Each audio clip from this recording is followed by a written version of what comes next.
all of those have legalized marijuana, and people are now finding it difficult to pass the test, and so that is creating staffing issues. So, compounded with all of the things that are going on, this has created staffing shortages, and I know that here, I think probably the economic conditions are one of the factors you have to look at in terms of attracting operators and mechanics.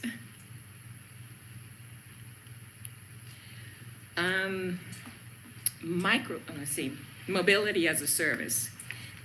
This is something that's come out of Europe, and not coronavirus, but microtransit. And it's basically that technology is driving behavior changes and consumer expectations. With the advent of the Internet of Things and smartphones, people want to be able to access and integrate all of their transportation on an app. And so the transportation network companies like Uber and Lyft are now providing transit information on their apps. But in the case of U.S.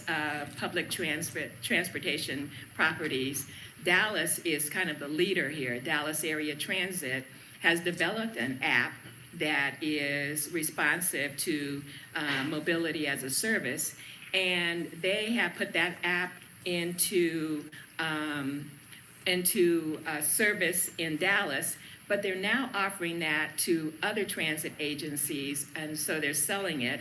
And so Oklahoma City is the first place that they're actually selling this app, which is actually a way that you can get into mobility as a service, probably at a much cheaper rate than you would go out in terms of trying to start it yourself. Bus restructuring. You're already in that here with your transportation master plan, but agencies around the country are looking at ways that they can deliver their services more effectively and efficiently. Bus ridership has been going down around the country, and a lot of agencies are looking at ways that they can go out and look at how to restructure their services, and also look at what they can take advantage of in terms of dedicated lanes, traffic control, to improve their service and improve the experience. Most notably, the largest restructuring has been done by Houston, where they went out and restructured their entire network, and they turned off the old service one day and turned on the new service the next day. It was the most extensive implementation of a service restructuring that's been done in the country. But other areas are also looking at this. What is key about this is improving the quality of the service, the reliability, and the convenience of the service. Ms. Flowers, sorry, do you mind if I take a quick question here? Sure. In terms, you had mentioned that bus service, or not bus service, but ridership was going down across the country. Do you have a sense for why that's happening? Is it folks that's demand, or why? It's a number of factors. And one of the biggest ones is the advent of transportation network companies, Uber and Lyft. So a combination of having less than dependable service, and then looking at ways to have reliable service. The transportation network companies have basically been subsidizing their rates, and people are looking at how can I get to work on time. So these services have really eaten into the base for bus ridership, and then not having high quality service. People are saying, well, if I can't get to work, then I'm going to buy a little clunker, and I can get there, probably more reliably than I am with the system. So those are factors that are really influencing ridership.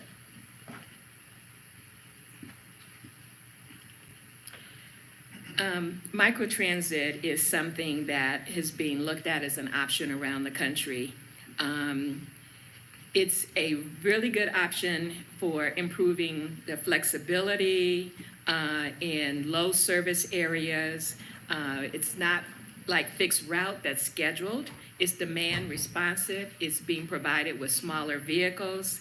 And it's really a way to address low ridership areas and areas that have not well served by 30 and 40-foot buses.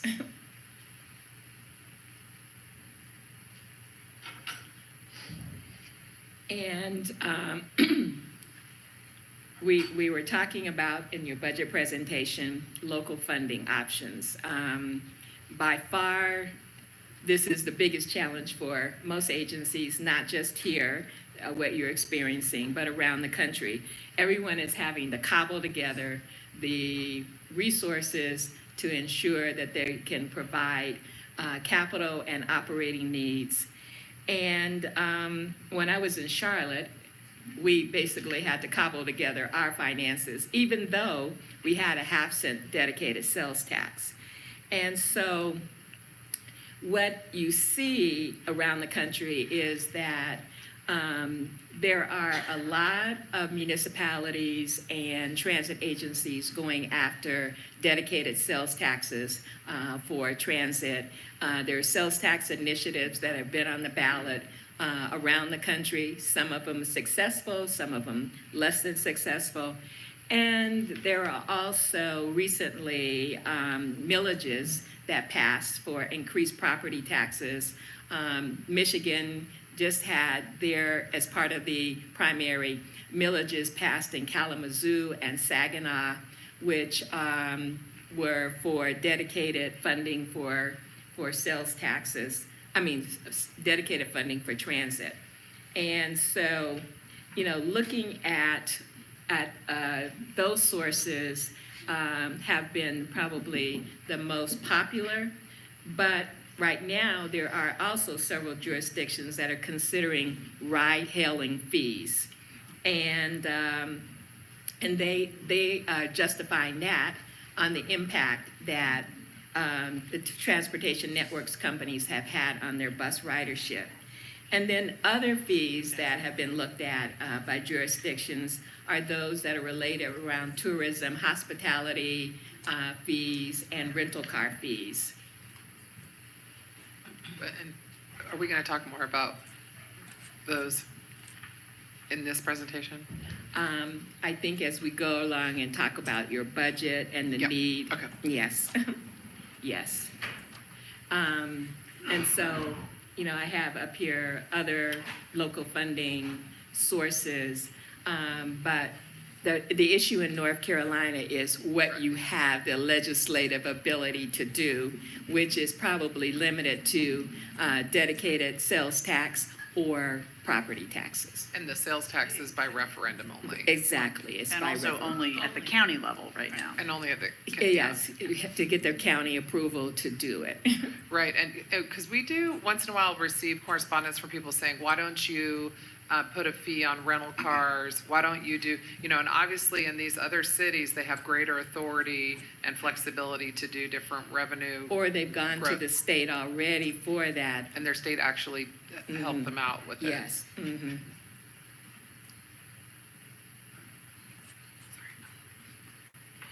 And so looking across the state, extending this conversation here, and looking at, cities that I would consider peers to Asheville, Chapel Hill has local funding and property taxes, along with contributions from the university because they have no fares.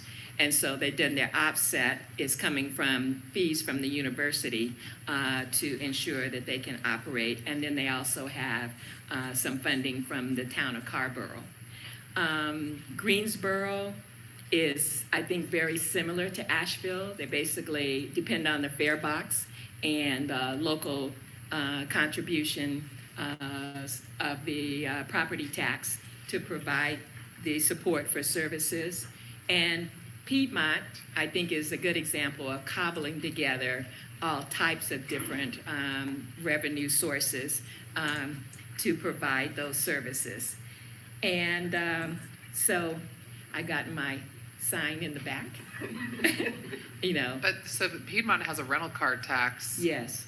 that is providing almost half. Mhm. And is that local legislation that allows them to do that, I assume? Yes, it was.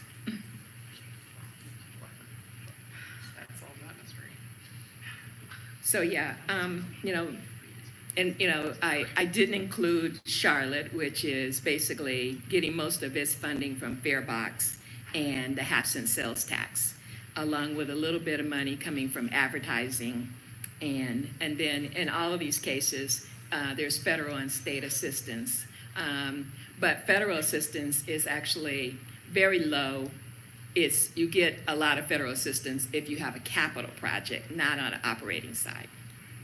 As far as, have you seen other cities like us where a fair amount of this is really on the property tax, where we're kind of looking to fund it through property tax? Are there, I mean, you've got good experience all over the country. You've seen this nationally. I mean, you're hearing some of the stuff that we're trying to do here. How prevalent is kind of funding this basically through property taxes? Sales taxes probably is the one that is used the most, but property taxes comes right after it. But exclusively, I mean, I don't want to say exclusively property taxes, but fares, property taxes, federal, state. That's probably the traditional between, you know, taking the switch between sales taxes and property taxes. The traditional funding model has been either you have sales taxes or you have property taxes, followed by state and federal dollars. So that's traditional. But more and more people are having to move toward, I call it the cobbling together of different types of resources to actually provide sufficient funding for operations. That's because of cost. Mm-hmm. So, do you have any other questions at this point? I think Jessica will come up and talk about where you are today. Do you? No? And then I'm available to jump in and jump out.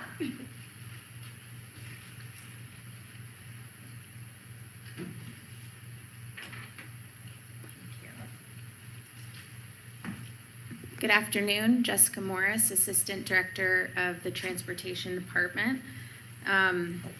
We didn't include a slide about all of our various funding sources, but we do actually have some funding from vehicle registration fees that goes towards transit. So essentially, we've tapped into pretty much anything that we can at this point that doesn't require some other action. So first, I just wanted to talk a little bit about our current transit service. As you know, we have a third-party operator that does the full operations and maintenance of the system. That contract that we have is with RATP Dev and is basically the bulk of our operating budget. We operate 19 routes, and the routes have varying frequency depending on what corridor you're looking at. So with our January 5th launch, we do have some parts of our routes that meet a 20-minute headway, but a significant number of our routes don't meet that. And really, to have a reliable system that attracts ridership, you need to have somewhere in the 15-minute frequency range to really get people to use the system. Our current fleet is about 30 buses, and that includes 7 buses that we'll be getting in the next several months that will be offsetting some of the ones that we need to retire. And that's an ongoing process for us. We're constantly in the looking at what we need to replace. Buses have a 12-year life cycle, and so it also takes about 18 months to procure a bus. So we have to be very, very much forward-thinking and making sure that we have the fleet we need every year.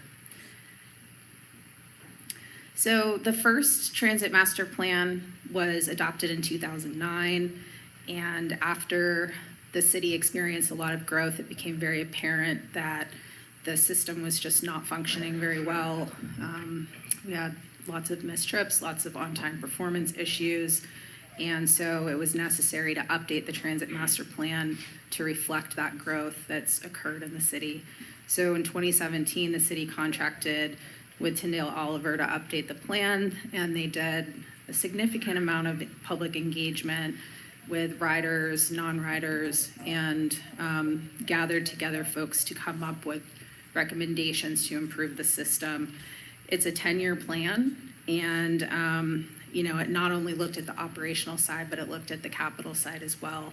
One of the big things that it noted, which is extremely, extremely important, is that our facilities don't meet the current system's needs, nor is it going to meet the needs of the future. So the capital side is just as important and is something that we need to focus on. So the new transit master plan was adopted in July of 2018. And so this slide shows a summary of the recommendations of that plan. And the first year, which we have implemented the partial first year, which is what's in the red box, which consisted largely of reconfiguring our routes to focus on improvements to the on-time performance of the system. And as you know, we weren't able to implement the other piece of the first year, which is equally as important, and that's the extension of the hours of operation of the system. One thing you should note from this slide is that the increase of service hours that were recommended for year one was very significant. So the plan is largely front-loaded, and that's for good reason, because it was intended to focus on the things that are really, really needed at this time. And then as you get down towards the last half of the 10-year plan, it's definitely more vague, because the intention is that we would be doing an update sometime around year 5 and looking at what the needs are at that time. So Jessica, if you could just go back real quick on there. So in terms of the percent increase, we're talking about percent increase of hours, right? Correct. The 41. So in terms of if we were to ask the question, or someone were to ask the question here, in terms of the demand, right, or in terms of like how many more people are we serving, are there benchmarks that we have in the plan or that you all have that says for that 41.8% increase of service hours, we expect X number of riders to come, and with that, are we first, that's the first question, and if so, or are we measuring what that is to know, okay, we've invested all this money in here, we've invested all these hours in here, what has been sort of the corresponding utilization, if that's the right word, by the public to get a sense of sort of cost benefit of what we're doing? Yes, all of that. So when the transit master plan effort was taking place, part of the analysis was figuring out which routes were going to likely have higher ridership.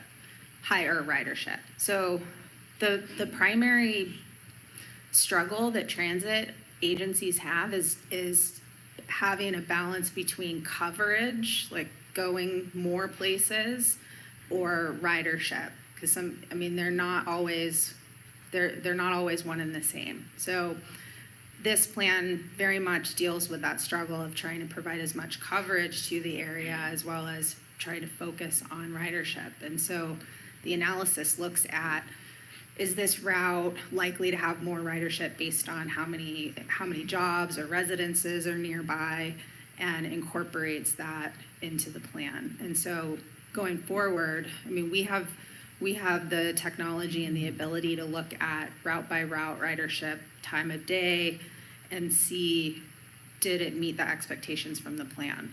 Right. And so I guess that's kind of what I'm asking is do we have, I realize we've just rolled this out in January, so there's not a whole lot of data here. But, in terms of the amount of funding we're putting into this, we'll get a lot of questions of saying, well, is this actually doing what we expected it to do, right? A lot of work was done in the transit master plan. Folks approached that in good faith over here. And in terms of asking us to fund this, I think there's a legitimate question of is it doing what we thought it would do, right? And I don't, do you have any data to date on, kind of these new service hours from January to February yet, or is that too soon? It's a little bit too soon. I do know that we have seen ridership increases on the east-west crosstown combination. And I do know that our on-time performance has gone up. So I would like to have maybe 5-6 months of data before we give you guys a very in-depth report on that. But so far I have seen positive things.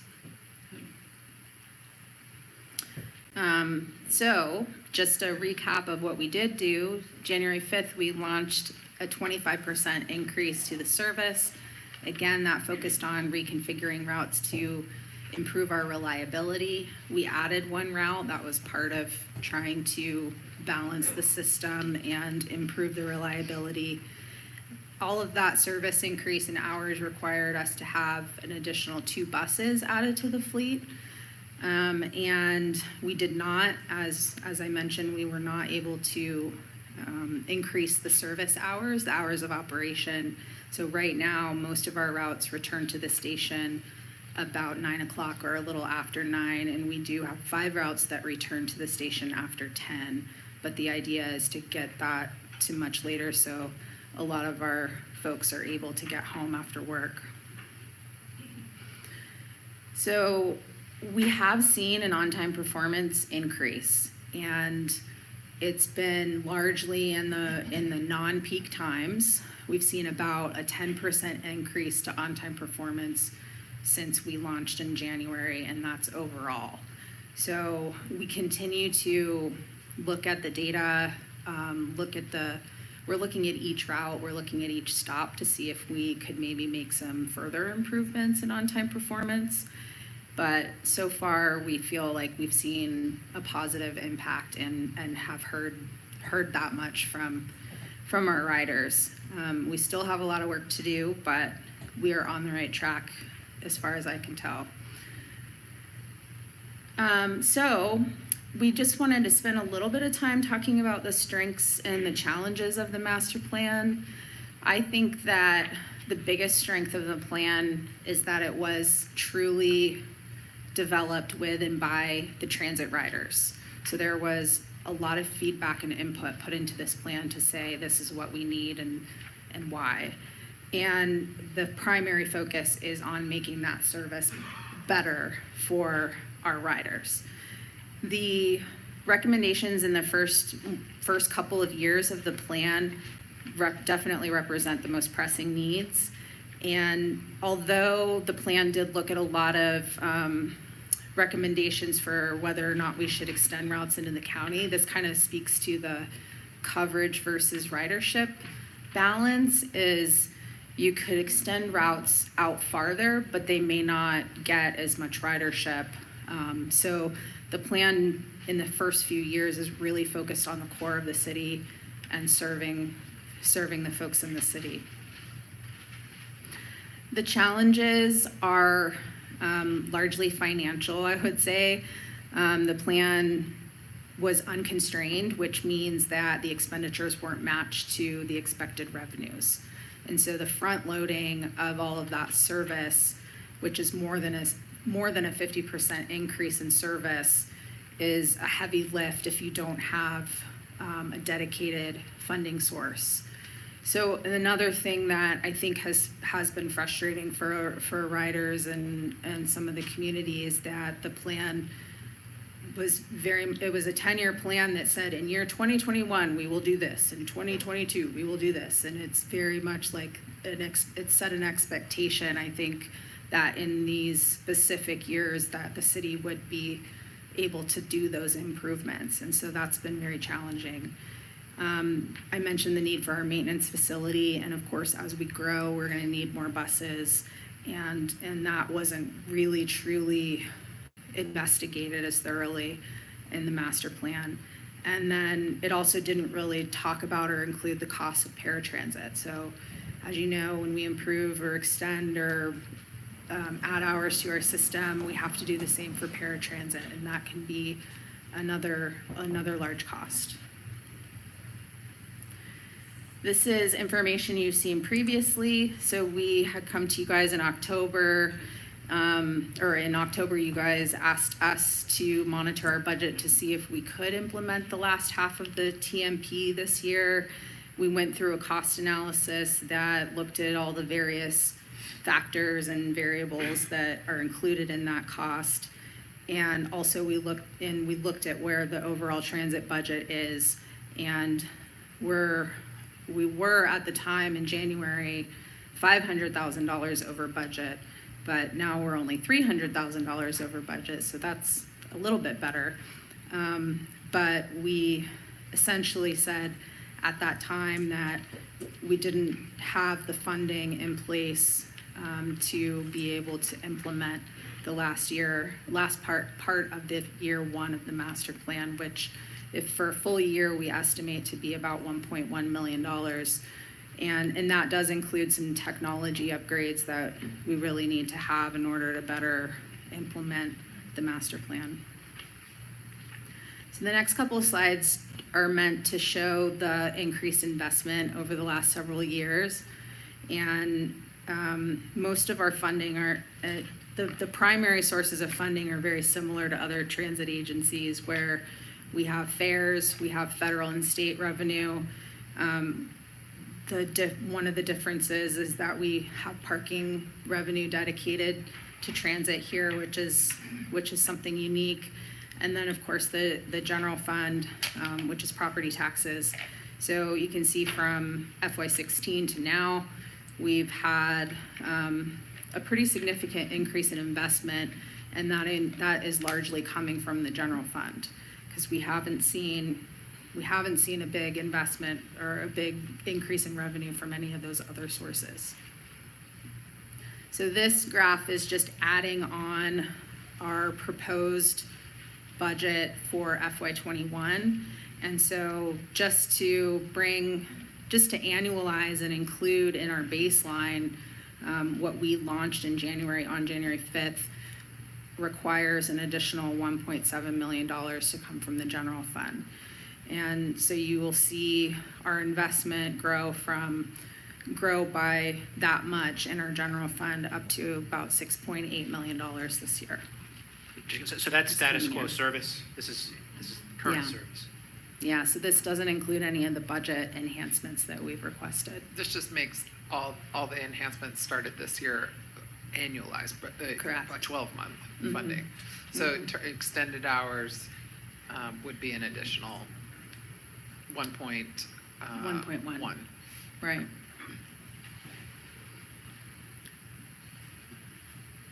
Okay. So implementation of the recommendations are obviously cumulative. You don't want to start something that you're going to have to stop. So ensuring that you have the revenue to support that ongoing increase in service is very important.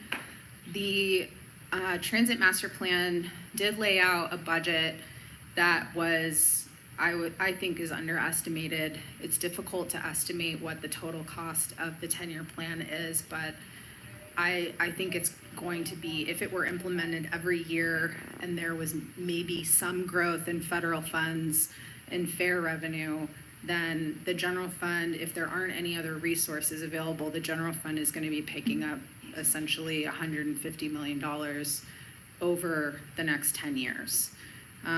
So again, I think it's important to look at other funding sources. And now Deborah is going to hold a little discussion with you guys. I feel like I just got taken to the principal's office.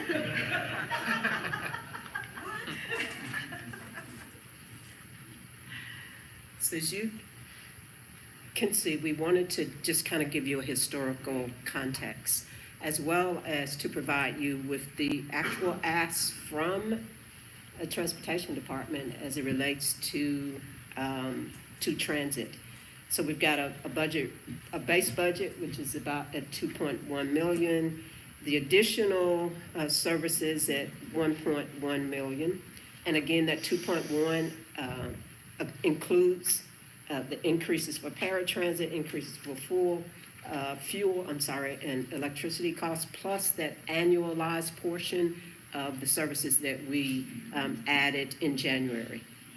then the additional services, if there were to be extended, and another addition of north and south crosstown routes, and an additional route. So you can see how those numbers are adding up. So that's their actual, that's the fiscal discussion, that's the request. The next slide is the policy review and analysis, and we are just asking you all, and it's not a recommendation, but we just want you to think about whether we need to go back and look at the transit master plan and better link it to a funding strategy.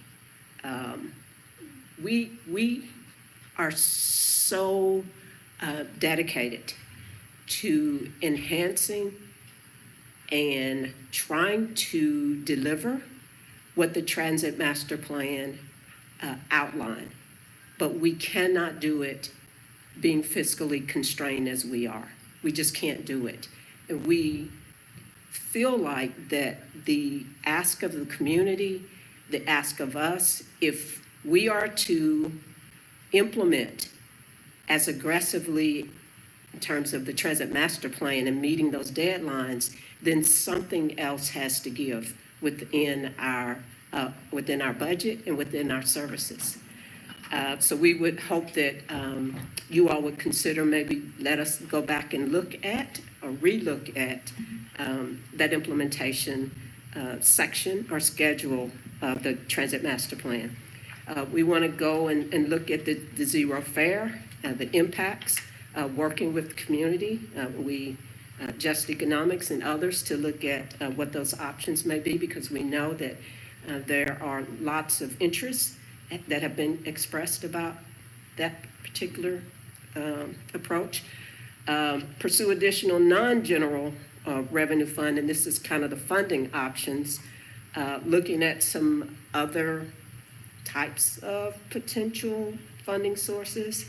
The TDA, seek additional passport program partners, and I believe that that's offering to employers and others some specialized service. Well, I don't know if it'd be specialized services, but additional services or discount services. And obviously continue to seek other state and federal grants to support our capital needs. And again, our takeaways, and I'll come back to these things. The industry is changing. Our system needs to be reliable in order to attract ridership. And you can see that we are doing a lot of improvements as it relates to on-time performance. But as we continue to add zero fares, more people, that all of those have a ripple effect. Everything we do in transit, we take one step, we have to assess it from a holistic perspective. Additional funding sources, I just can't say this enough. Additional funding sources are needed to meet the service delivery expectations. It just is. And implementation of a transit master plan, and we debated over this word, must or should or could or possibly, and we landed on must. It must be paired with available resources. And I will go back to the discussion, and we can toggle to any of the slides that you all want. And I'm going to ask these ladies to join me so that we can respond to any questions that you all may have. Yes, ma'am. I mean, And- I know when we, Here, I'm sorry. if you could I make sure apologize. everyone talks into the mic, because people Sorry. watching can have trouble hearing us. You know, I remember the day that I voted for the master plan, you know, knowing how aggressive it was. And one of the reasons that I felt okay with voting for it and the timing was the mission money was estimated at substantially higher than it actually came in. So, and now, you know, that money's just not there. It's never going to be there. So I feel like I think we really do have to go back and relook at the timing under the master plan, just because I don't know, I don't know how we do it based on the current, on the current state of our property taxes. And then I guess, I know people have put on the agenda or, put on the table an idea of increasing our property taxes, but that, I'm going to have a hard time with that, especially right now, thinking that there's a lot of people who aren't going to work for the next couple months, and it isn't just poor people that aren't going to work. It's not just the lower, that end of the economic spectrum. It is across the board.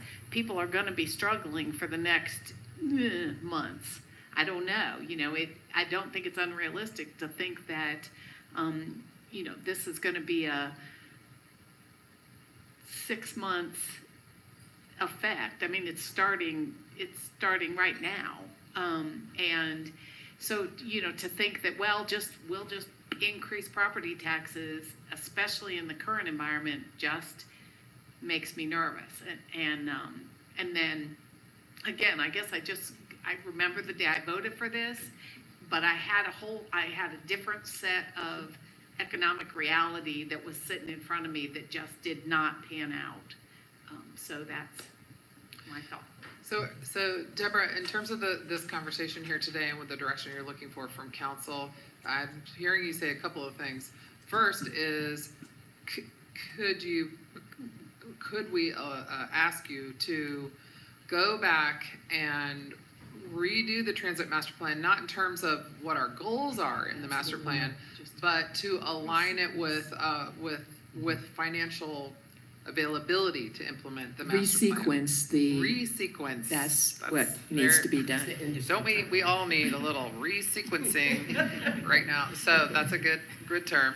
And then the second question, are you asking us if there is an appetite to find further revenue, which at this point sitting here seems to be property taxes as our unless we did a sales tax referendum or something else, or went to the legislature and asked for something else.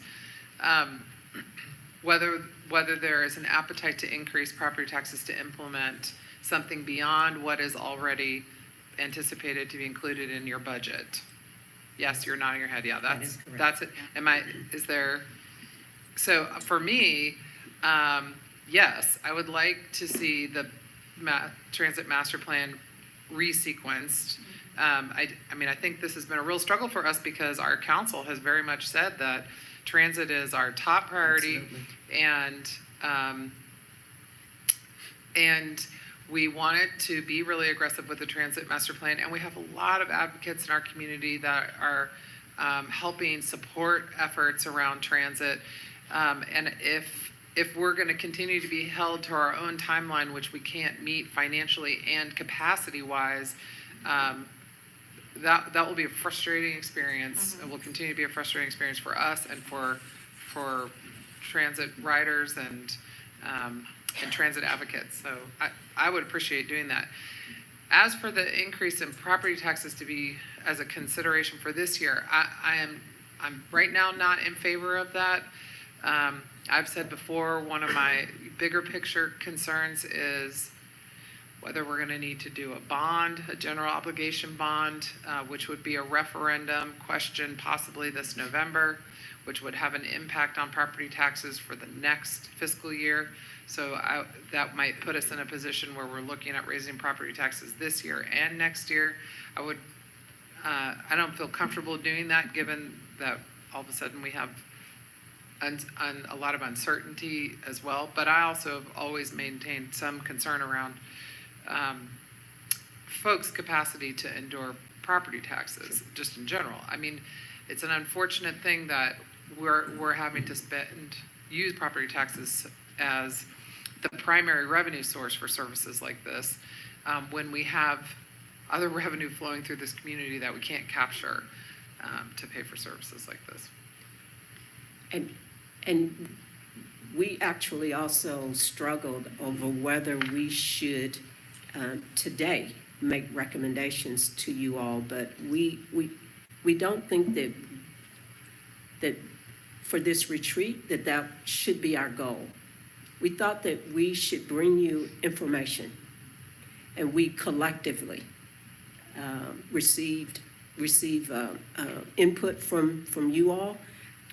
What we've tried to do all day today, and I know that we have inundated you with a lot of information, but we think that we're trying to set a context, and we are hoping that decisions will be made in a broader context of our needs, our community needs.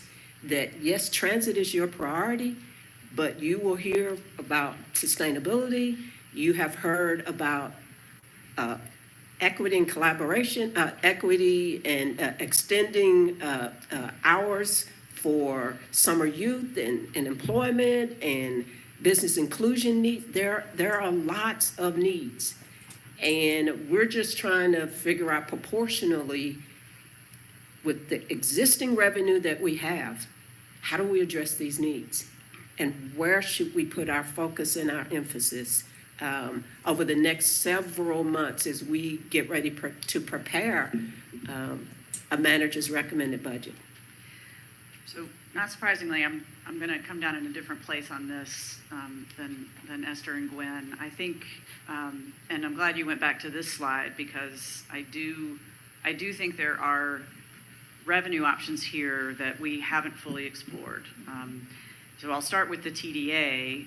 There have been several articles recently about the conversations with the TDA about changing the occupancy tax. If we are able to sort of seal that deal this year and get a change in that legislation this year, there is the option, and the hoteliers are freely putting on the table that they would be perfectly happy and I think would actually like to see about $1 million or more of that additional revenue going to support our transit system, and particularly the expansion of evening hours, which is a service that has been long in demand in our community. So, I mean, that.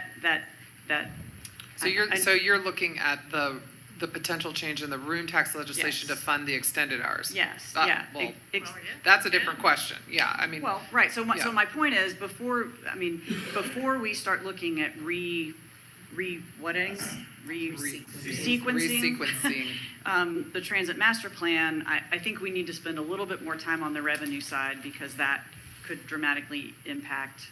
And I don't necessarily have a problem with looking at resequencing years 3 and more, but years 1 and 2 are the service improvements. There are the things that are going to make our system really what it should have been a long time ago. And so I'm not yet willing to give up on years 1 and 2 until we have explored and have absolutely no additional revenue options. So I do think the TDA money is an option. I know a lot of people are not.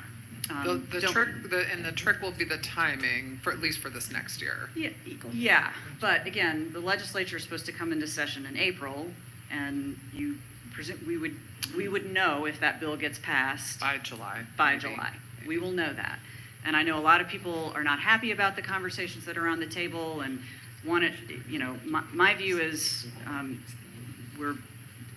this deal may not be everything that we want it to be, but getting $1 million in our budget for the coming year to expand evening hours without putting that burden on our taxpayers almost makes it worth doing the deal just to do the deal. So I would like us to continue Jessica to wants to, she's good. explore that very, very Yeah, aggressively. maybe resequencing isn't the correct word. We don't mean it as in like rearranging or switching years around. And the recommendations especially for the first 2 years, we think are very solid. And so it's not a matter of changing recommendations. It's more looking at the timeline and No, and that's what I mean. That's okay. what I mean. I don't want to resequence and push off implementation of years 1 and 2 any more than we have. Yeah. That's what I'm saying. So, and again, I think there's money out there so can we go back to the money slide? Sure. So the TDA, so that's our evening hours right there. This community has long wanted occupancy tax dollars to go to support transit, and that is on the table, and that is a deal that can be done this year. The quarters and sales tax is not a deal that can be done this year. That could be done 2022 at the earliest, so that's not an option. I do think we should really be looking to Buncombe County to for more support for this system. And I think the advocates in this community are prepared to go to work on Buncombe County in the same way they have gone to work on us to try to get that money. And I use that phrase very intentionally because we feel pretty worked over. And then, you know, I am in a place where I would still be willing to do a tax increase, a property tax increase to get to year 2. Barbara, correct me if I'm wrong, but it's still a 1 cent increase is about $1.5 million. That alone would pay for implementation, a full year of implementation of year 2. So that's where I am. I want to keep going on year 1 and 2. I want to get the TDA money. I want to do a property tax increase. And I want to keep on this until we fully get to year 1 and 2. It's tough. It's a lot in play. Right. But we're still months from adopting a budget. So I'm going to jump in for just a second, and I would echo Councilwoman Mayfield's comments with the TDA and urging Buncombe County to help fund this system. I would also just like to make a general statement in the sense of this whole morning and latter half of the afternoon, we've made references to when people were giving their presentations about the pending coronavirus and how that's going to affect our economy. We are essentially looking at economic forecast of recession that we can't possibly fathom right now. I'm not sure where we're going to land on that, and as everyone is giving their presentations today, no one else can say where we're going to end up economically. And I think in these instances, when you look at transit system, you look at a transit system that in the past, when I've seen it, people like to speak about choice riders. But when things happen in our country, in our society, where the least among us are going to be the most affected by anything that happens, especially when it comes down to this pandemic that we're dealing with right now, there are going to be individuals who will not be able to go to work. There are going to be individuals who do not have a 6-month safety net saved up like some folks around this table might have. I'm not saying everybody does. I don't know what you got. But what I'm getting at is these are not the choice riders. These are the people who depend on this system day in and day out to go to a job, to go to the doctor, to take their kids to school, to go buy groceries, to do all those different things. And so when we talk about fare-free transit, we're talking about coming out of on the other side of something that we don't know we're going to come out of. We know there's a recession coming. This is where government has to step up when other people cannot step up. That means Buncombe County, that means the city of Asheville. And I think that we are at a point where we need to really look at how much this is going to mean to those riders to be able to come out of a recession, those folks who may not have been able to go to work, who may have service jobs, which we saw earlier today. Most of our workers here are underemployed. What happens to those folks when they lose their cars, if they lose their cars? What happens to those folks when those restaurants aren't filled up? What happens to those folks when tourism in this area may dwindle for a speck of a moment? How does that speck of a moment affect somebody's lives? And I think that is where we as a government, local government, need to look at and say, this is where fare-free is important. This is where making sure implementation of the second year of the Transit Master Plan is important. This is where government has to step up to the plate and do what's right for the least among us. Not for the choice riders, but for the people who really are going to have to bear down and use this system when they probably need it the most in their lives. And probably some people who probably have never used the system might be looking at using the system coming out the other side of this thing. And I'm not trying to use what's pending as a black cloud over everything that we're talking about, but I am saying it has been mentioned enough to where when you start looking at society around us, this is probably one of the greatest things that we've had to deal with in such a long time, where March Madness is canceled. The NBA is canceled. The MLB is canceled.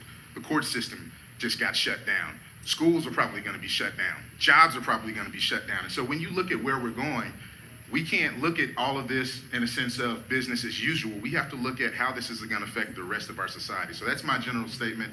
I hope that everybody will keep that in mind. I really hope that our commissioners in Buncombe County are looking at this situation as well. And I believe that there are folks over there that are willing to pitch in.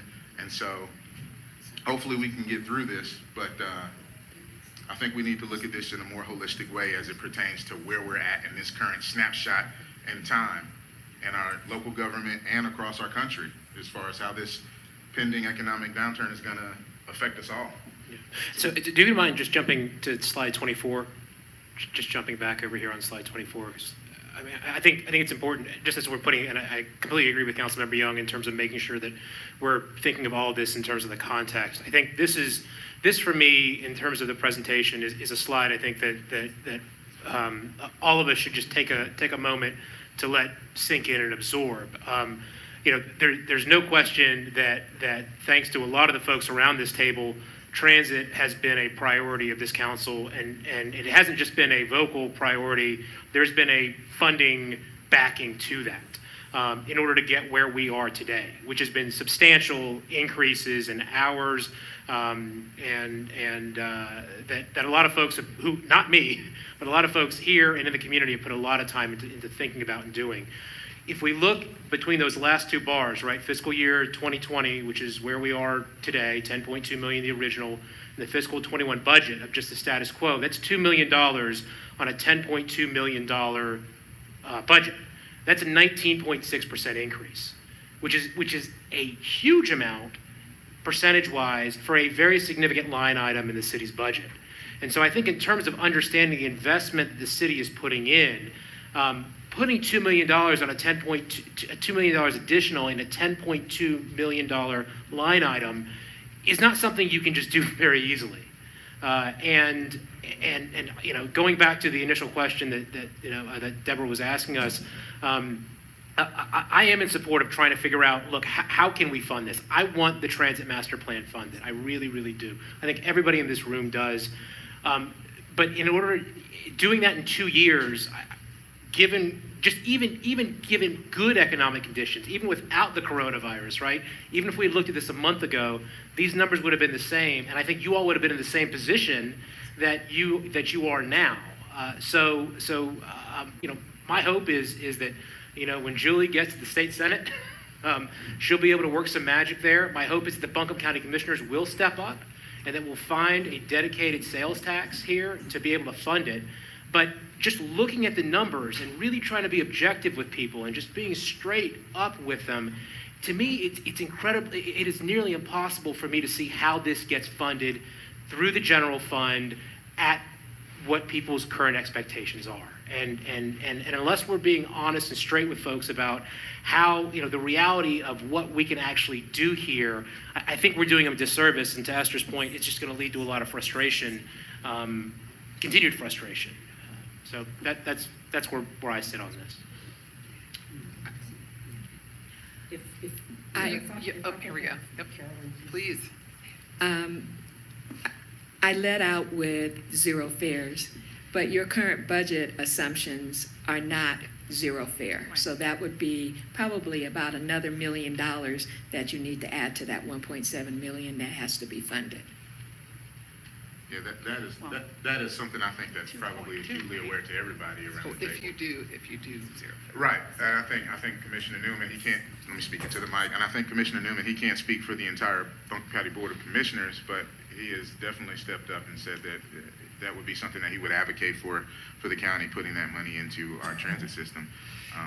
Yeah, I think that's a fair point, and to Julie's point too. I mean, I'm sitting here today saying I'm not supportive of a property tax increase, but as VJ said, very supportive of being aggressively continuing to fund transit. I've obviously already had several meetings with folks on trying to expand the room tax, and not only in the amount of money it is, but in the flexibility of what it can be spent on. I've heard the TDA say things like if the room tax is expanded and more flexibility is added, they'll spend anywhere between $1 to $2 million on transit.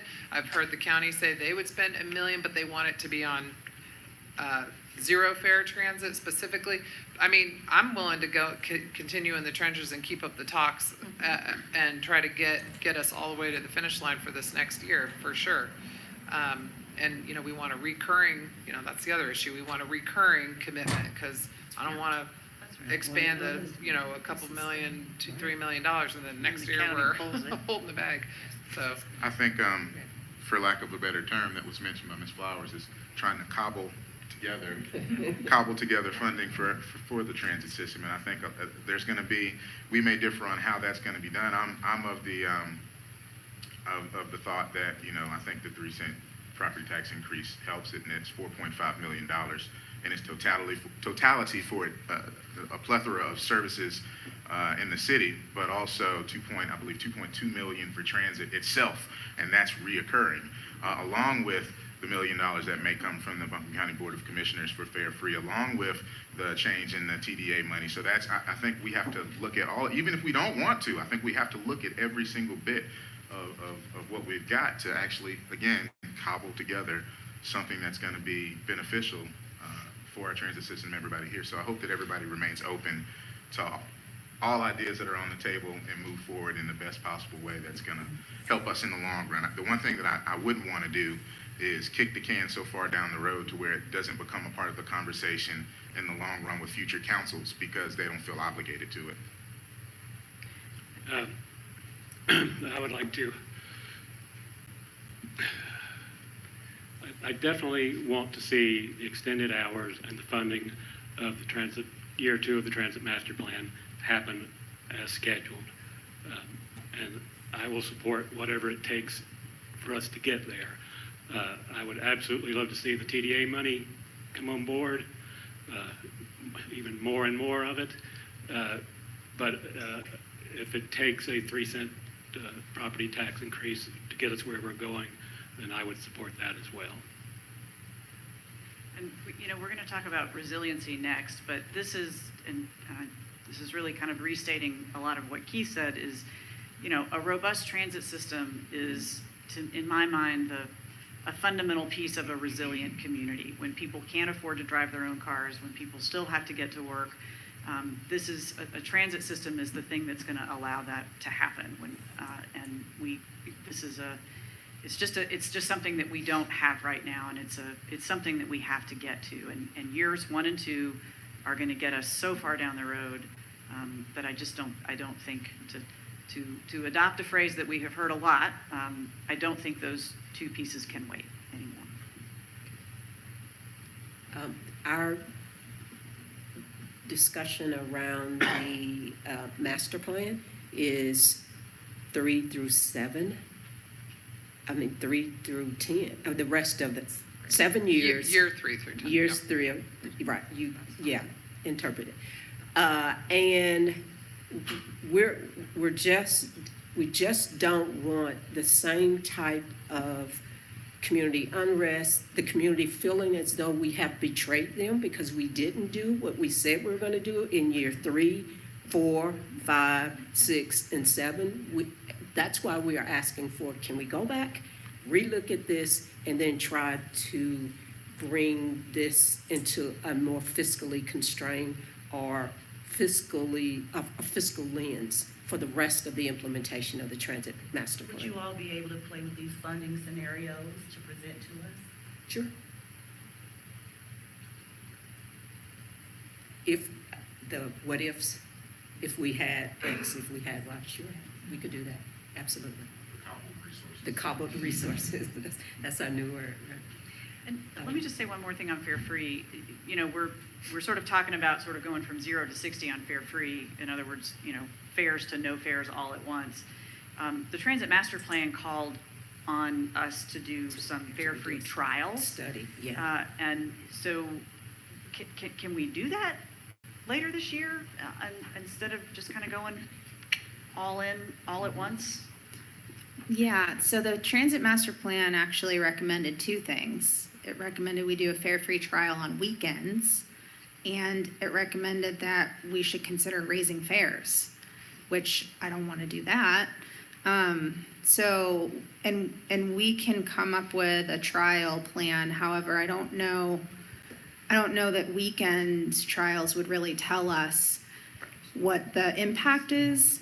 And you know, the $1 million number has been said, and I'm a little worried that the zero fare impact might actually be more than that, because I think that the system will incur a lot of capacity issues, which the last thing you want to do is just take our system back to unreliable, where we're leaving people at the bus stop because they can't fit on the bus. So usually when systems go fare free, they're also coupling that with pretty significant frequency increases. And so the total cost is not just the fare loss, it's what do you do to make sure that people don't get left at the stop. And just on the zero fare thing, again, in terms of the theme of almost like resetting expectations, I mean, my sense, just based on the last couple of presentations that have been made here, is because of the paratransit cost here, I mean, this thing it's almost cost prohibitive to be able to do this in light of what else we're trying to do with the increased hours. So, you know, I mean, again, I would love to, in a perfect world, it would be great to be able to do it. But again, from everything that I was hearing from you all in the previous presentation about the need that you know, we would need to make paratransit also zero fare. I mean, just again, that slide 24 that was up there earlier. You know, again, I hate to lead people along. If what we're saying is we want to increase hours, you know, we want to increase routes, we have all these other capital needs, and say, oh, by the way, too, we're considering this, when in the reality is, I mean, to be able to make all of this work at once, the amount of revenues we're going to need to get is just something that I can't imagine happening anytime soon. And so rather than, my own vote would be, rather than have staff spend the time looking at this on the zero fare, I would rather have them spending time trying to figure out how we can implement some of the other parts of the transit master plan sooner, and evaluating what we've currently done so far to ask whether it's working, and if it's working in some places and not working in others, can we redirect some resources, right? Certain routes that may not be doing what we thought they were going to do, reroute some of those funds into extending hours on certain routes that might be able to. So I mean, again, I'd like to put all options on the table to get as much of this implemented as quickly as possible. But again, to be honest with people, when you've got a scenario that is just really unlikely to occur, despite everyone's best intentions and hopes that it could occur. You know, one of the things that I mentioned, you know, in this discussion with zero fare is that a lot of jurisdictions are looking at somewhere in between with these targeted discounts. And those discounts are based on needs, you know, income, elderly, and students. And those seem to be a place that a lot of jurisdictions are landing instead of going all the way to free fares.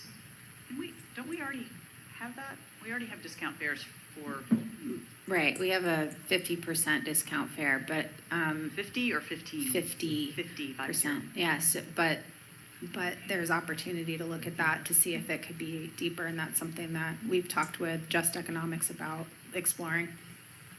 Are any of those subsidies, I mean, any of those discounts subsidized by employers? Only if they're signed up for our passport program, which is a very, very small group of employers that basically buy in bulk, and so they get a discount for their own employees. And that is an area that I think we could grow, but it won't be a significant source of revenue. And then if we went zero free, then that's all gone too. How many passport partners do we have right now? I think it's like maybe 5 or 6. Yeah. UNCA, Mission, and Grove Park, I think. the volume of fares, like $45,000 worth. It's not very much. Okay, I think we're getting the hook. Did we give you enough direction though on this? I feel like We were as clear as mud. Yeah, clear as mud, but I think I am hearing a lot of different interests, but what I do hear very clearly is that both you, as elected officials, staff, and the community are committed to the implementation of the Transit Master Plan. I think what you all are telling us, go out and see if there is a way that, and it may be property taxes, it may be a number of things, but we will bring you back some options that option A is this, here's pros and cons, option B is that, here's pros and cons. We will go back and continue to grind and see if that we can provide you with some scenarios that hopefully will address most, if not all, of the issues that you all have identified around this subject matter. And again, the reason that we wanted this in the context of the budget, what's happening in the economy, literally for contextual, a contextual framework for how we're going to make these decisions. They're going to be tough this year, but we're up to the challenge and the task, and we hope that we'll bring you back something that you'll be at least informed about and comfortable in terms of taking action and hopefully address your goals. All right, we would transition now to another.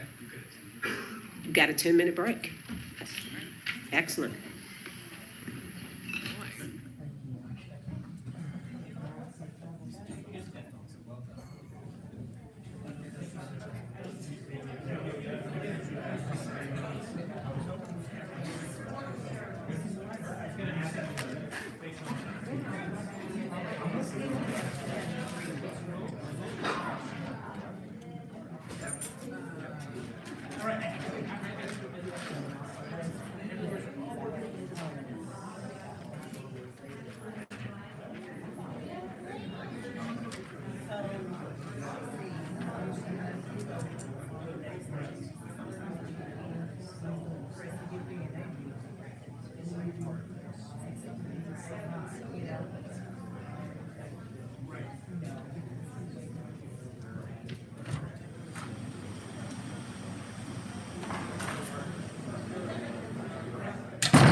We have multiple members that are right to sit down and talking. And so the millennials are asking questions that most conservative people are asking. You have to remember, for the city, that it's only a little bit more than a third, your monthly budget would be $4,000 rent. I mean, this whole transportation issue, right? That if you're having people that can't afford the car, right? Transportation, you take this kind of percentage of rent. So, rent, utilities, transportation, those are the next three right now.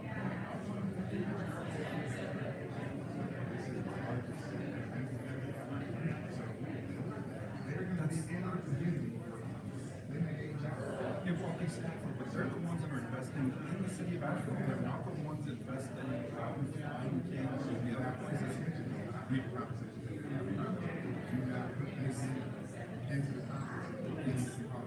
Exactly. So this is a lot of the information I'm bringing in, 55 but all that will obviously. What we do is try to integrate all of this information. Well, that's what it's future trends are going. Just like you're saying, these millennials are investing in a different way, and they're investing in the future of this community. You're not investing in the future. You don't have a way to raise all of this. I mean, people my age are investing outside the city. I mean, I live outside of the city, but over at my property in Parkwood, Hills in South Asheville, and I'll ride the bus. So I hate sitting in traffic. It used to only take me, 15 minutes to get to downtown. Yeah, no, it is. Well, it's quality of life. I mean, I moved here from Houston, you heard Thomas, we moved here from California. My family's from California. And we go back to the culture and it's quality of life. We get full except I don't know how to love it. We get one shot at this, right? You know, maybe we do something. But as far as we know, right? But I mean, that's the thing, life is short. A lot of people are saying, too,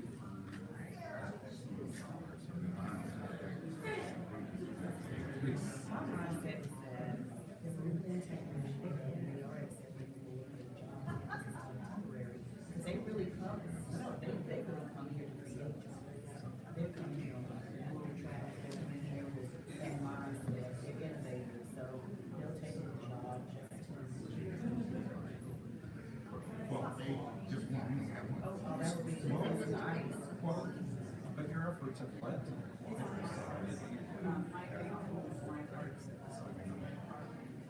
We partnered with the city 15 years ago, and 10 years ago, to be exploring this stuff. And so, like I know, that is a co-working space where a lot of this growth is occurring. And the city's not putting dollars into that right now. They put dollars years back, a very small amount of dollars for saying, you get this type of job. We're able to leverage that for getting the budget. I mean, these are investments you're making now, pay off for 3 to 5 years. But that's what this is all about, right? We're investing in the future. You have to realize that this is not an immediate pay. And you have to believe that you're doing the right thing. Anyway, I just wanted to tell you, thank you for doing the right thing. So, don't tell me about just outside of Asheville, but I've been here for 18 years and I consider myself a citizen of Asheville. Anything we can continue to do in partnership, I'm all about. Let's just keep making it a better place. You know? 3 minutes to walk here from the line. It takes me a single amount of water. Anyway,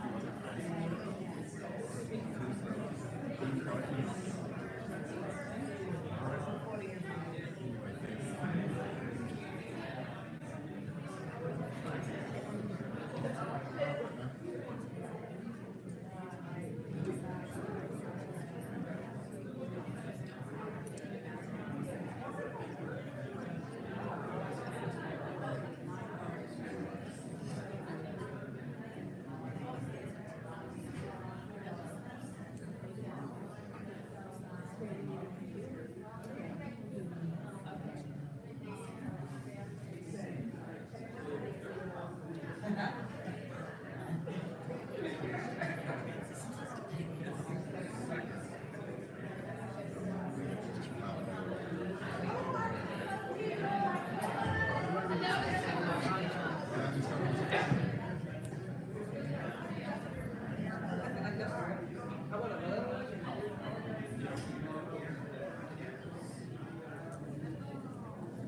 go to?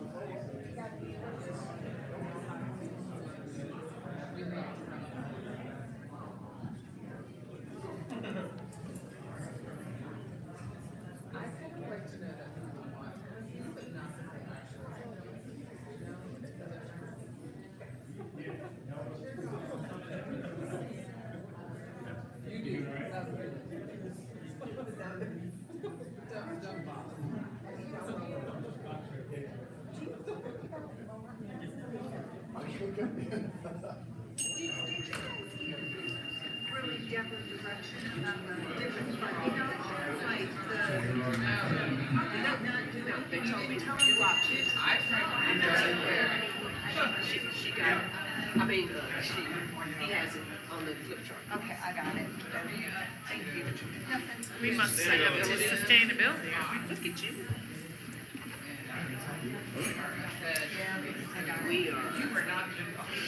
Ready. Wait a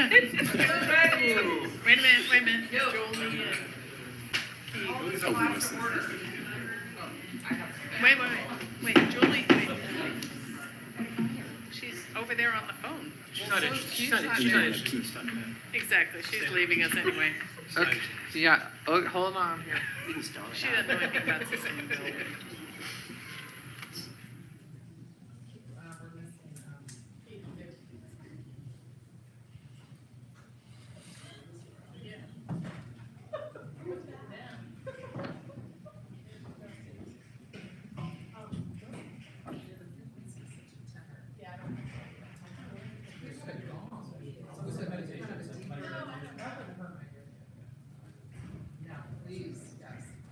Good afternoon. I'm Richard White, and I have the pleasure of serving as Assistant City Manager. And my task now is to introduce our next topic, which is sustainability. That will be led by Jim Fox and Amber Weaver. Jim Fox is the Senior Resilience Analyst for NEMAC plus Fernleaf, which is a public-private partnership between UNC Asheville, Asheville's National Environmental Modeling and Analysis Center, NEMAC, and Fernleaf Interactive LLC. The NEMAC and Fernleaf team are known nationally for the significant role in the development and ongoing management of the U.S. Climate Resilience Toolkit. Jim led the development of two important site features, the Steps to Resilience, the nationally adopted framework for resilience planning, and the Climate Explorer, an interactive map and graph viewer that allows any community in the U.S. to explore its risk exposure. He also helped develop and deliver the community resilience workshops and assessments for West Palm Beach, Tallahassee, Charleston, Raleigh, Durham, Chapel Hill, Cary, and here in Asheville in 2018. He will present today for us an overview of Asheville's climate resilience assessment. He'll then be followed by our very own Sustainability Officer, Amber Weaver, and she'll cover our sustainability goals, accomplishments, and challenges. Here are the three takeaways for this presentation. One is, as an organization, we should lead by example and also lead with equity. Secondly, investments are needed in capital projects throughout city departments to support our sustainability goals. And thirdly, we need collaboration and external partnerships to achieve our sustainability goals. With that, I'll turn it over to Mr. Fox.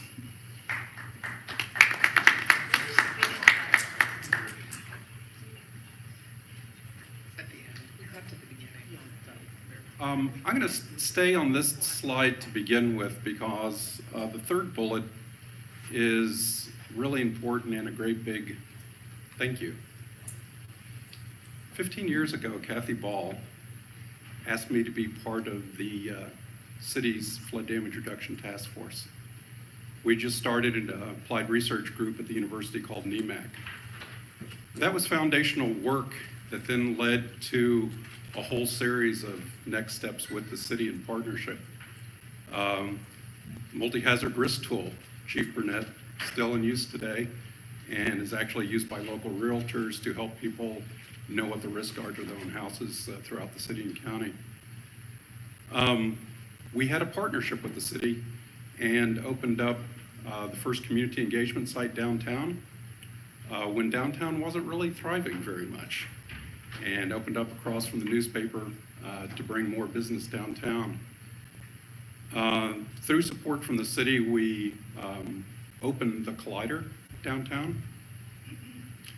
Why do I talk about the Collider? Well, you'll see that my title is no longer Director of UNC Asheville. I now am the volunteer lead of the Collider. Tom DeViet's talk this morning talked about the millennials. We have 100 people, mainly millennials, earning their living working out of the Collider. They're that large bubble of those scientific technical jobs that you're seeing creeping up and surpassing manufacturing. But it also fits into some of the other topics that you've heard in the last two presentations. We have a young woman that came to work for us less than a year ago. She and her partner moved here to Asheville. They've been renting in West Asheville. They are in the process of purchasing a home in Oakley. What was their number one thing that they were looking for in a new home purchase? It was on a bus route. Okay? A lot of the people that work in the Collider do not own cars.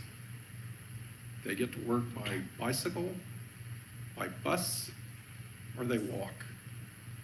I think you'll find it very interesting when we look at the new numbers coming out of the census about the remigration into Asheville and what these set of new small houses and demographics that are occupying them as well too. Just representing them and this topic of resilience and sustainability, I wanted to say a big thank you from them because they think very different than me, right? My reality was, oh, I would like a little bit of acreage just outside of Asheville, and I'm gonna drive wherever I'm going to go. That is not the reality that is driving us now or driving the future of our city. And so that's really what we talk about then when we look at sustainability and resilience. So really, what is resilience? And I look across the room, and a lot of you have been at the Leadership Asheville Buzz Breakfast held recently, and it's been about resilience, right? But what is it that we all value? And I was watching on YouTube this morning as you went around the table and say, why is it what you're doing? And you talked about the things that you value and what makes the city of Asheville so important to all of us. And that's setting up that baseline of that community capacity that we all appreciate and love here in Asheville, and making sure across time that that quality of life stays at that level. But we do know that that quality of life is not the same for everybody, that equity issues mean that some people are not at that same level in our city, and we're trying to remedy that as well too. But we also know when things happen, like the 2004 floods here, or the recent rainstorms that have caused some landslides with loss of life as well too, that they take us off of that line. And how far off of that line we fall and how long it takes us to bounce back is this concept of resilience, right? And resilience then is on the second part of the curve sitting over through here, that you can see that little green bump that's there. That we're investing now in these things for our community so that we're on a higher baseline. So when those bad things happen, and guess what? Those bad things are going to be happening more often due to a changing climate. And you know, the report that you have for the City's Resilience Plan shows that if you can invest now, you're not going to be having as deep of dips, and you're going to be able to bounce back faster as well too. But the discussion around this table is, what is it that you invest in? Because we don't have unlimited dollars. It's the same story nationwide. You have to be able to prioritize and prioritize based on your values. So another big pat on the back. We pioneered the steps to resilience. You were one of the early cities where we developed this as the national framework for how cities, just like Asheville nationwide, can be building resilience, and how we can compare and benchmark off of similar cities. And through your partnership and investment, this is now national best practice. Guess who the most recent city is now that is wanting to follow your lead? Yeah, we were just on the phone this week to Chicago. It's not bad company to be in. But, you know, if you look at the steps to resilience, it's a way that you move forward from looking at what's the problem to what can we do about it. And so we have moved as a community, working together to look at tying the problems to these value drivers that we have. But a lot of your discussion today is, well, what can we do about it? What are our options? And how do we know that we're investing in the right things across a whole variety of these different silos, whether it's transportation or affordable housing or living wage? Well, there's some information that we do know, that heavy rainfall events are increasing, especially across the eastern part of our country, but they're the biggest threat that we're seeing here across the Southeast, and we're experiencing that here in Asheville more and more. And the heavy precipitation events lead not only to the rivers coming up and flooding, but also to the hillsides coming down. And we know that it's not only the heavy precipitation events, but it's us. Because as we engineer on those slopes, that we raise the risk of the landslides working as well too. Here's something else you ought to be very proud of. In our neighboring states, who are they looking to for national best practice for how to be handling this issue? Well, that would be your steep slope ordinance, yours and the county's. Who was here when you did the steep slope ordinance? A few, right? Kathy was here. Well, it's a key point, right? A lot of the decisions you're making now, you may not experience immediate benefit from. You may not see that dollar return for a cost benefit in 2 years, 3 years. But if you look at where landslides are occurring now across western North Carolina, how many times does Buncombe County and the city of Asheville come into the headlines compared to our neighbors in Polk County or Madison County or Jackson County? We also, have an increased risk of water shortage and wildfire. We experienced this 2 years ago now. It might seem counterintuitive, but with a changing climate, we have an increased risk of both, the flooding side as well as the drought side. Probably our largest threat, though, is outside of the city, and that is in supply chain, distributions and interruptions. That, our gasoline has to come in from a long way. I cheer our progress in moving our power plant from coal to natural gas. But our natural gas pipeline that supplies that is in imminent danger from some major landslides in Polk County right now. What does that tell us? That we have to work with partnerships. We have to work across scales. And so this is, again, your partnership with our local council of governments, Land to Sky, as well as the state.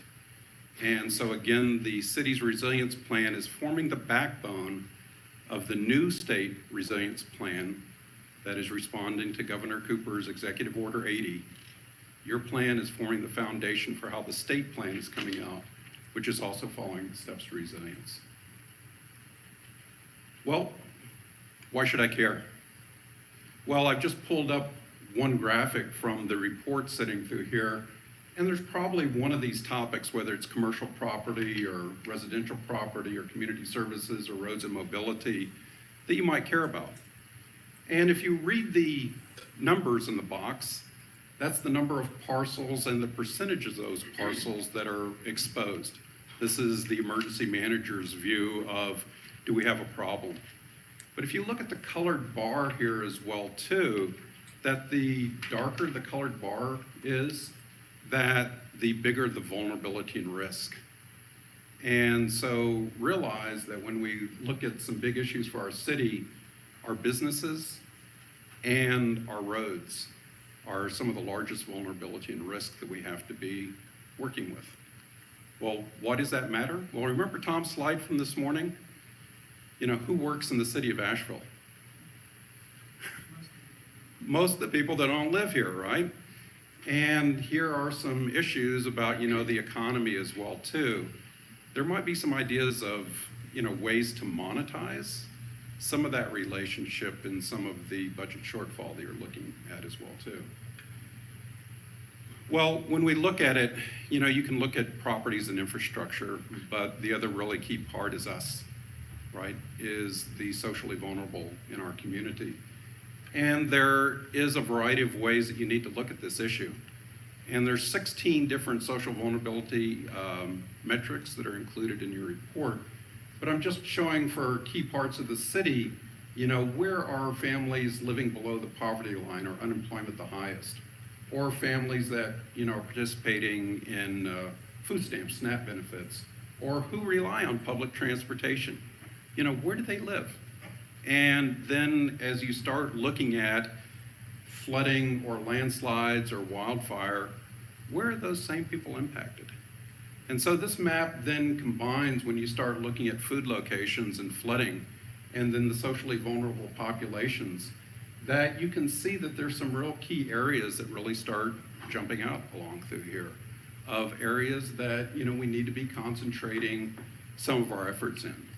And so again, studies like this, that we have partnered with city staff on, and I see a lot of city staff that participated in a lot of very long workshops to get to this point. Thank you very much, because this is the idea of then moving from the problem to moving to the solution. And where are we investing? And so there's some prioritized strategies. Number one, since flooding and drought leading to water shortage was a big issue, what did you invest in? Well, congratulations. Strengthening the dam for North Fork, top of the list of something that you really needed to be working on. And guess what? Check that box, right? If you look at these things, these are prioritized strategies, but can be implemented based on current resources. Well, what do we mean by that? And I'll let you read this list, but current resources are by and large a lot of the people that are in the back of the room here, right? Is like, oh yeah, we'll just make that a job of city staff and add that to the list of things that are going on. But when you start talking about things like, enhanced response and recovery programs, or promoting regional partnerships to build resilience, these are very important things and that people can be working on, but it does take hours and hours and hours of time for these sorts of staff to be implementing these. So these are really good and you're making some really great progress. But do realize that, your staff is having to work on a lot of these issues on top of the things that they were working on maybe 5 or 6 years ago. The other thing is some important ones, but are going to require more stakeholders or resources. So how do we define stakeholders? Well, stakeholders meet 2 R's. People that are willing to accept responsibility being the first R, and assign resources, the second R. Resources don't have to be just dollars, but time.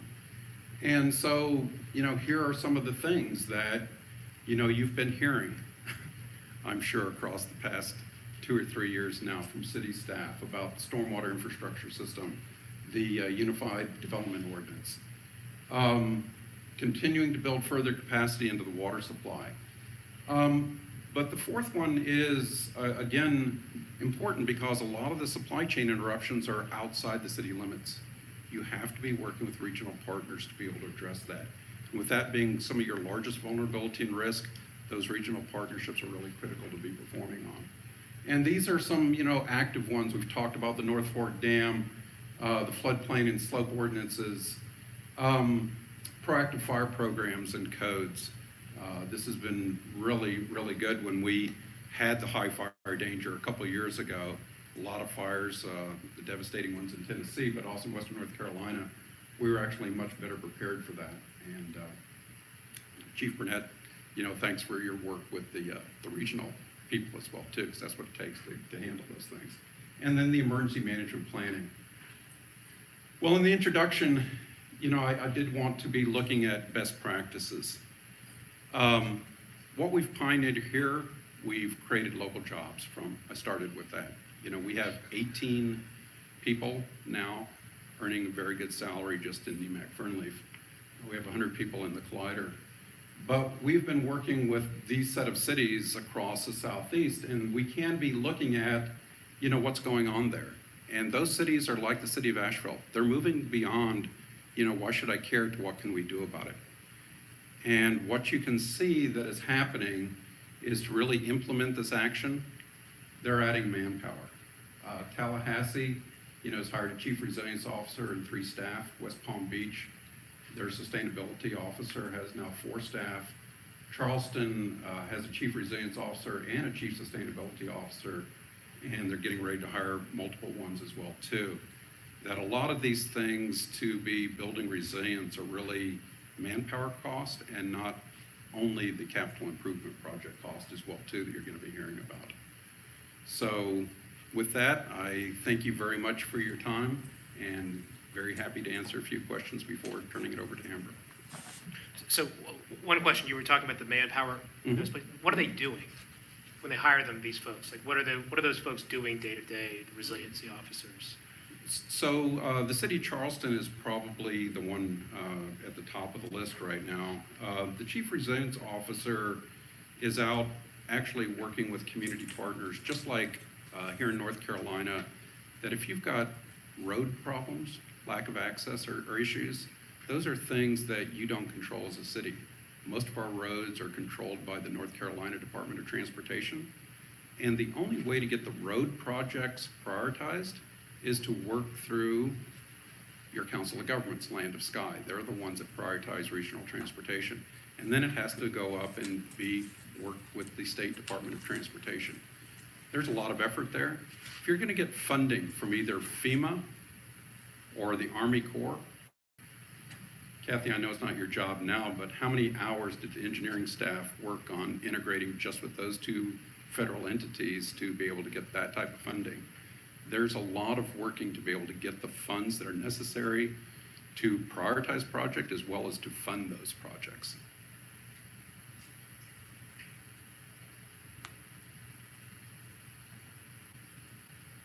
Any other questions?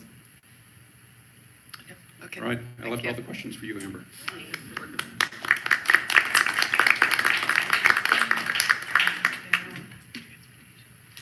well,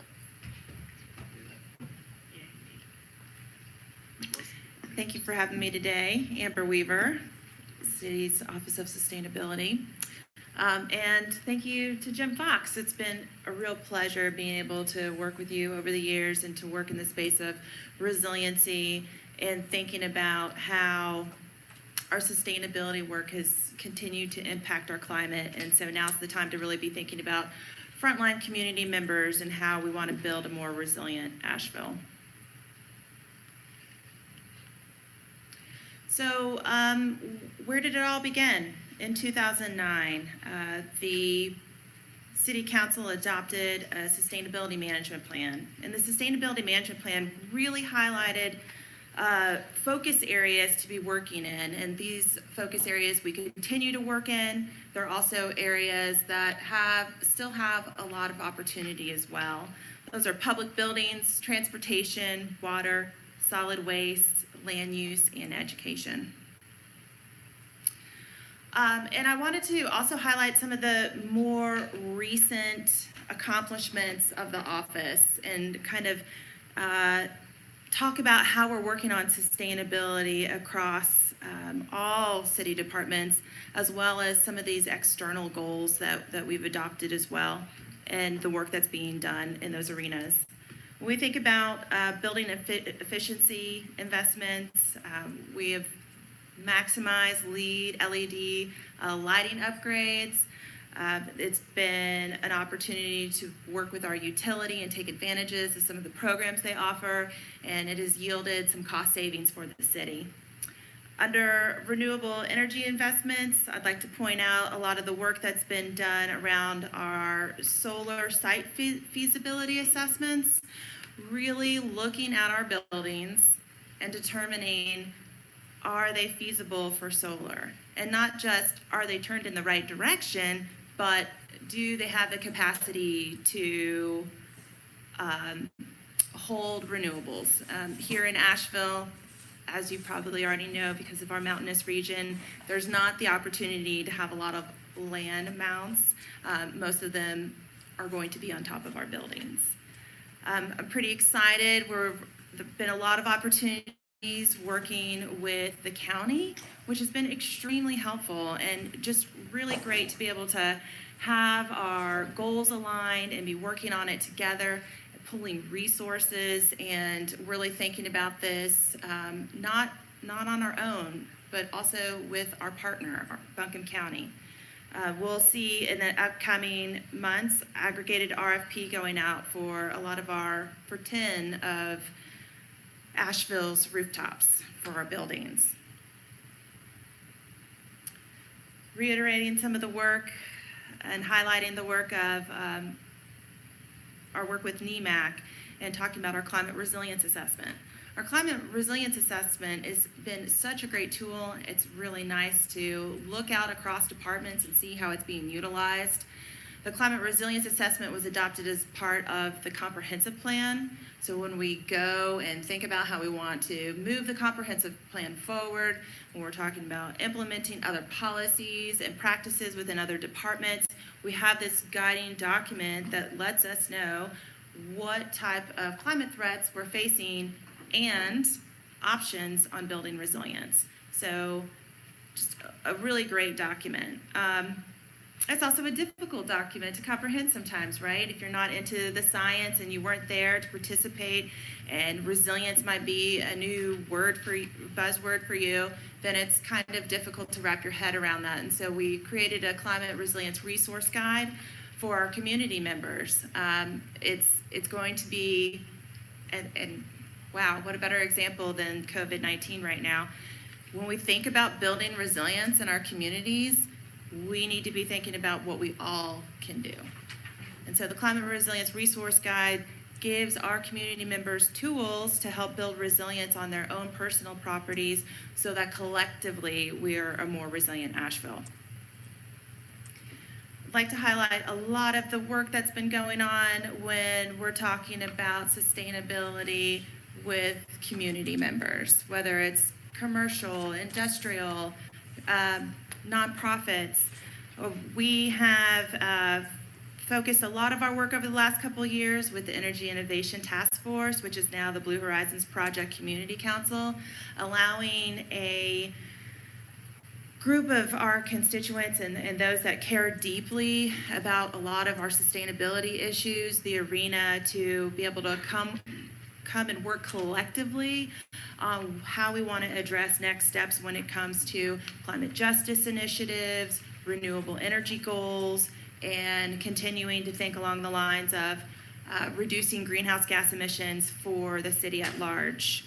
We've also had opportunities to work with our nonprofits. I've said that over the years. They've been great relationships. They're important relationships.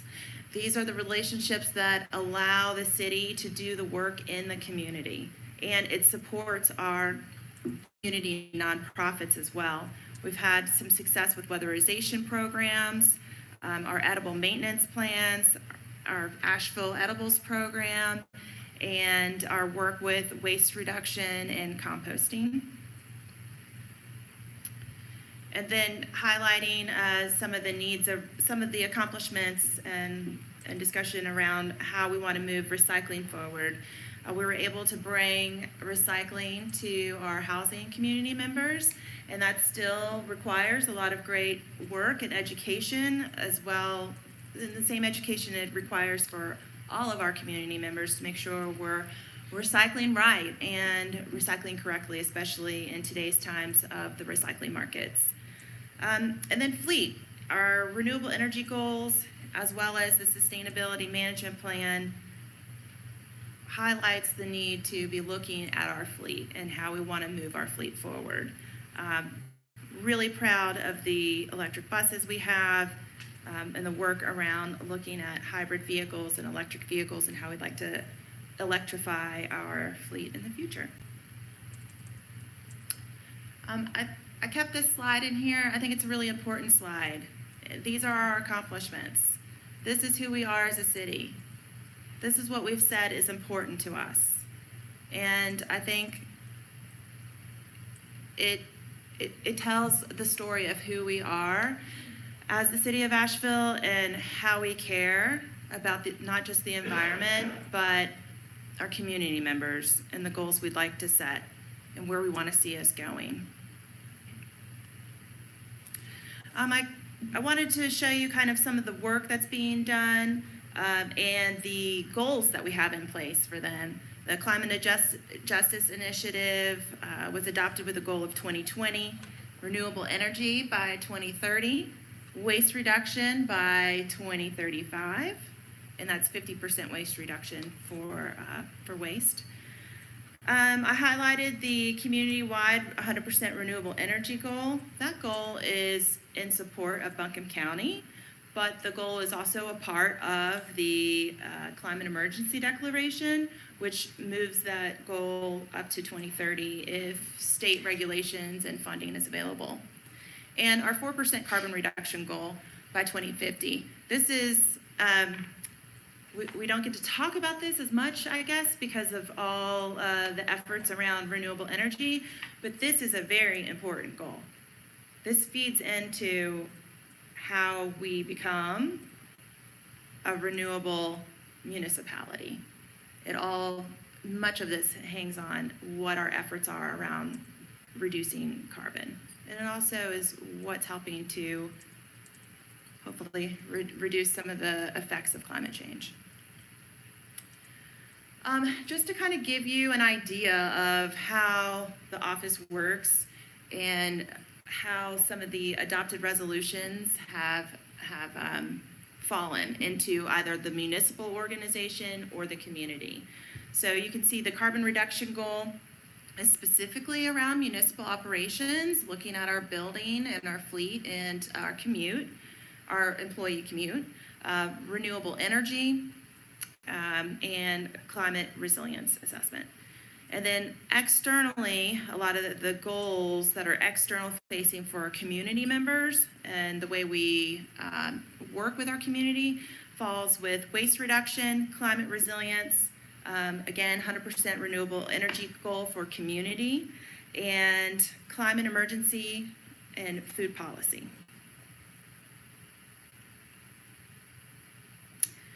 So, wanted just to touch on the challenges and some of the things that we are hoping that council as well as staff thinks about as we move a lot of these resolutions and goals forward, is thinking about the old sustainability management plan and that it requires a need to be updated with our new resolution. So we're working again in a more high level, holistic view and not kind of working from plan to plan or resolution to resolution, but working collectively and holistically on this on sustainability initiatives. Number 2 is really important. I want to talk about the average building age being 60 years and the need for deferred maintenance. It goes back to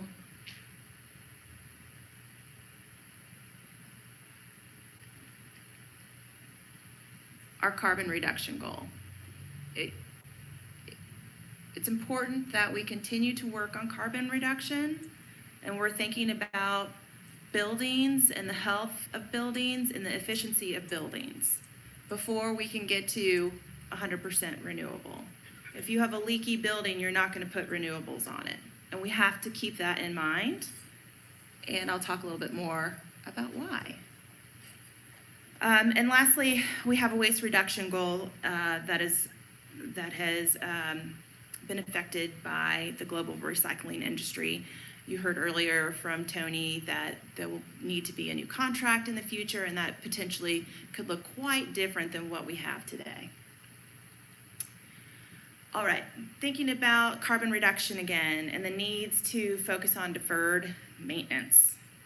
This is what we need in order to be able to move some of our aggressive renewable and climate justice initiative work forward. We've got to be thinking about our roof replacement because you can't put solar on the roof if you're not replacing the roofs. And our facilities. Our capital and facilities group recently have been assessing and consulted with a consultant on the needs of our facilities, and there are a lot of energy improvements within those. And then building systems, like how do we want to operate? Can we operate remotely, whether we're turning the AC on, turning it off, lighting, and then of course fleet replacement. And we need to be thinking about this because the renewable energy goal also is asking for us to be addressing fleet. And we need to have a plan in action on how we'd like to move that forward. And they all relate to one another, right? If we're having renewables on our buildings, then that means we can have renewable energy to be energizing our fleet. But they're in steps, and they have to be in logical steps. And again, it starts with these capital needs that we need to address. Policy review and analysis.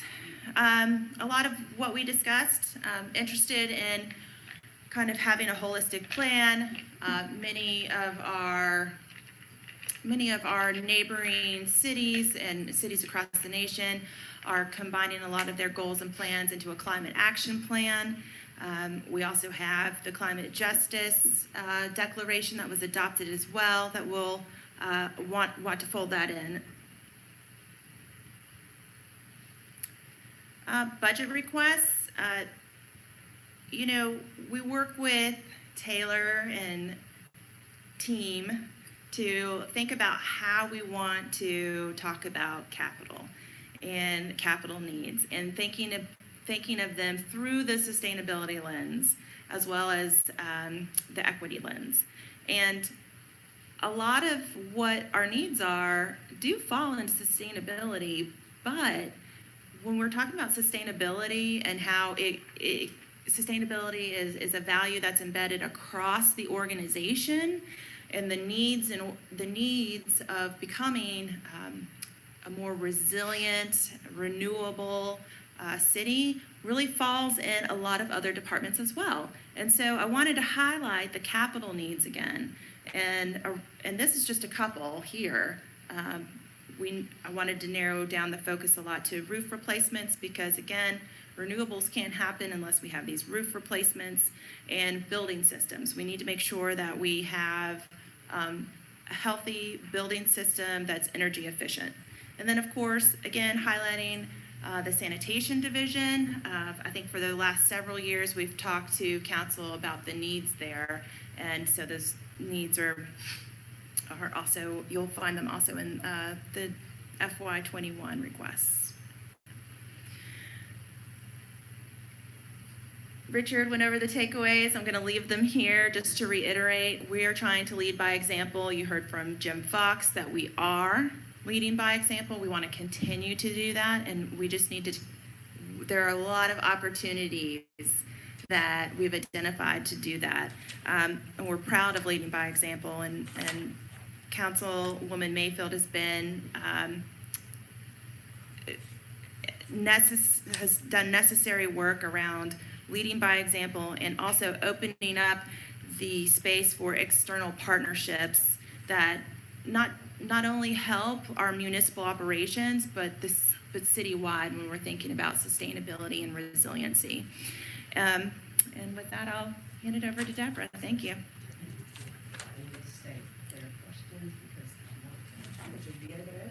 I'm happy to hang tight. So I think part of the purpose, particularly of sustainability in the presentation, I know that we did this as part of a manager's report, but sometimes I think we think of sustainability in the abstract, that it doesn't have a relationship with all the other things that the city is doing, that it doesn't have a relationship with buildings, that it doesn't have a relationship with our fleet.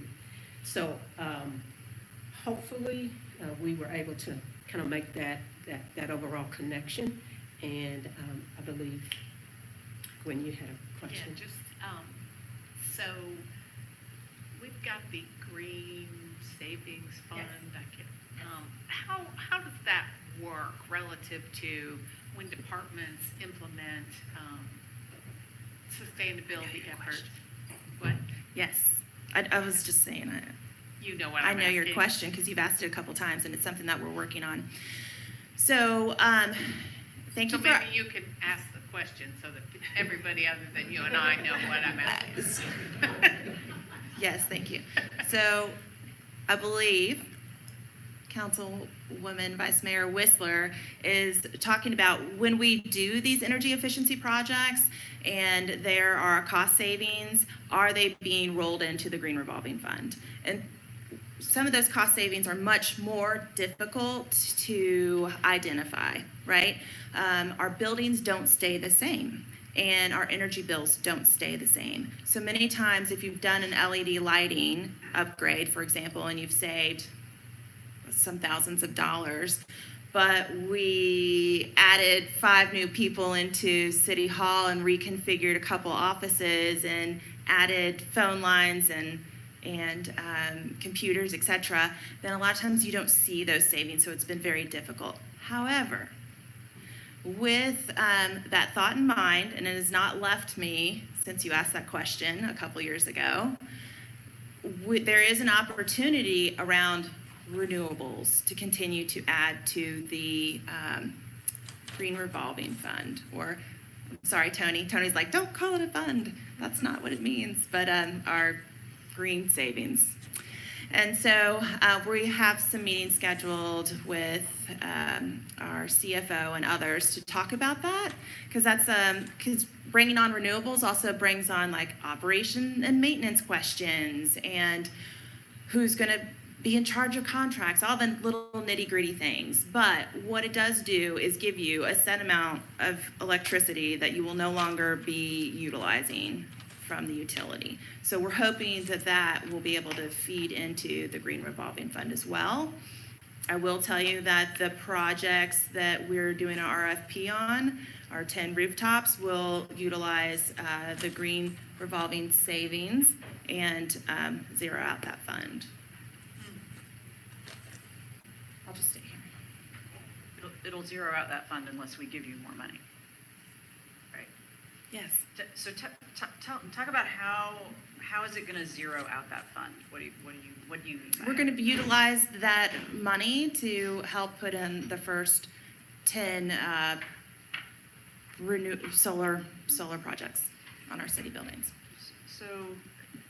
So I guess, you know, this was part of the tax proposal that Keith and I put forward in January, is funding this issue as well, specifically renewables. And I guess what I would love to see for the next round of conversation is, you know, what are some options around funding the renewables? I mean, so one is, this is the first I've heard of it, is, you know, zeroing out the Green Revolving Fund. So that's an option.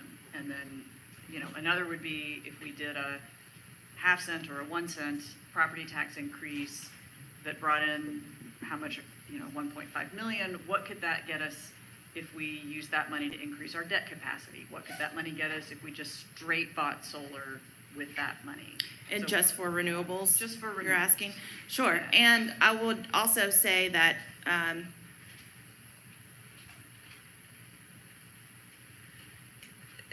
the dollar amounts that we're utilizing for the Green Revolving Fund to put on the first iteration of renewables won't cover all of the rooftops. That's just 10. And how much is that? How much is in the fund right now? We'll be utilizing about $1 million. I don't want to put a solid dollar amount on there because there are lots of unknowns and we have not gone out for RFP, but we have done site assessments.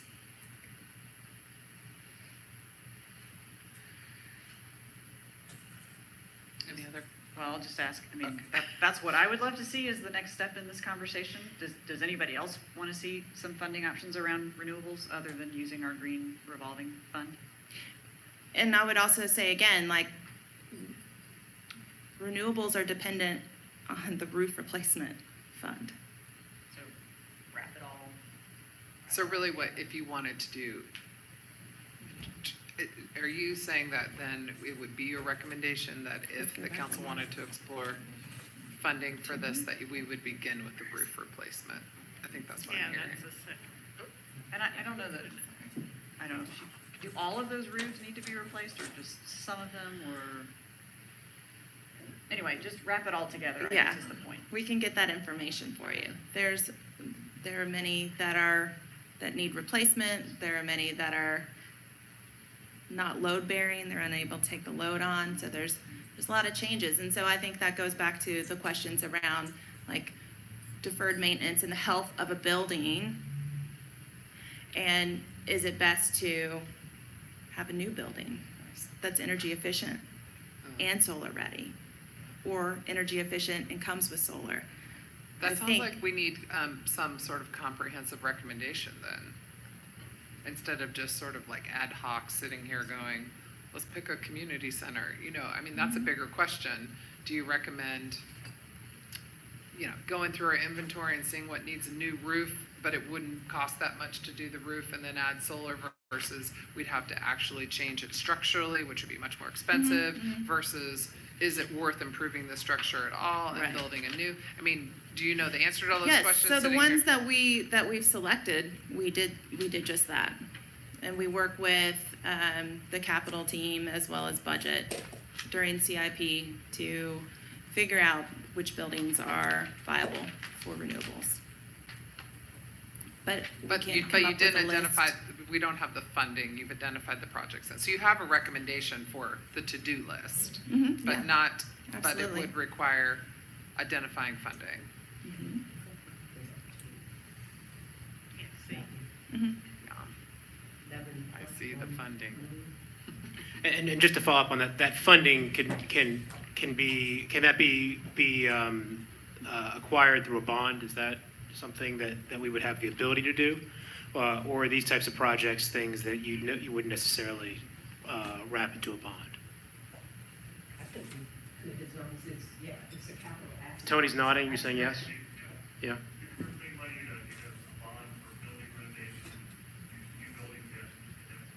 So Tony's saying, yes, you could possibly wrap this into a bond.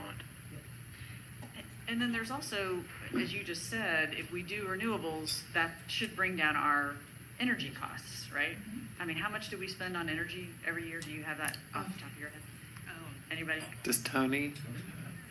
What's our electricity bill every year?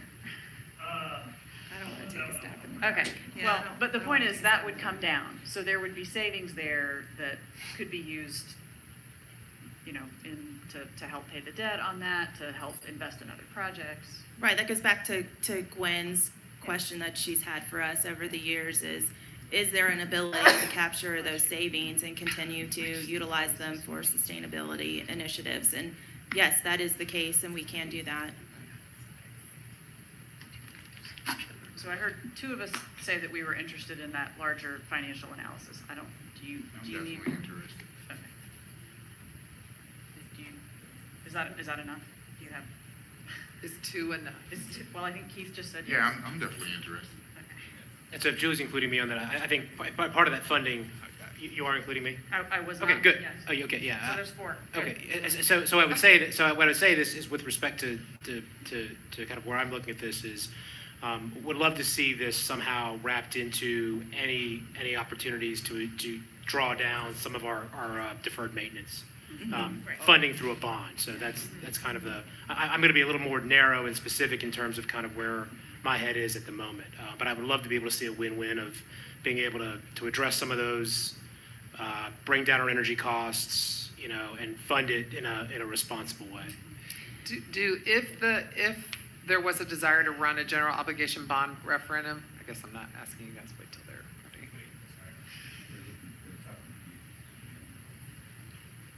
I'm just adding, so to your first point about funding options and renewables for roof replacement, I want to also include energy efficiency needs, right?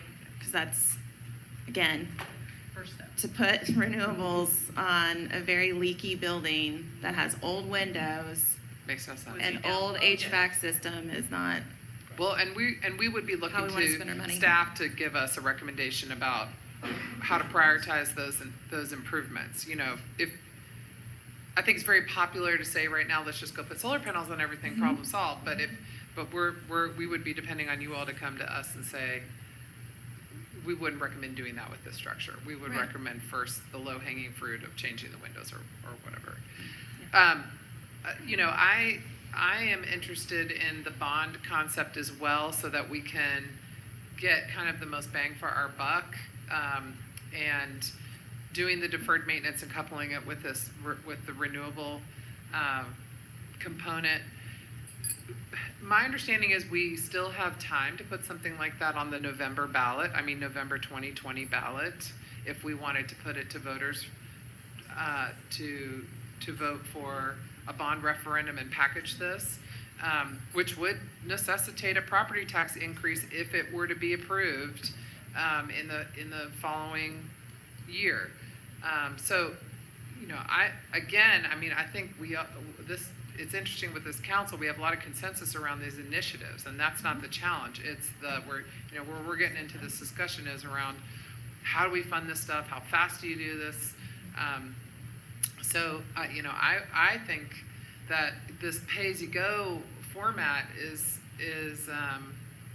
not as comprehensive as I'd like to see it. So I think a bond that had an environmental piece to it would be pretty attractive to voters in Asheville, and we'd have a good chance of success. So if we put that on this November's ballot, Yeah.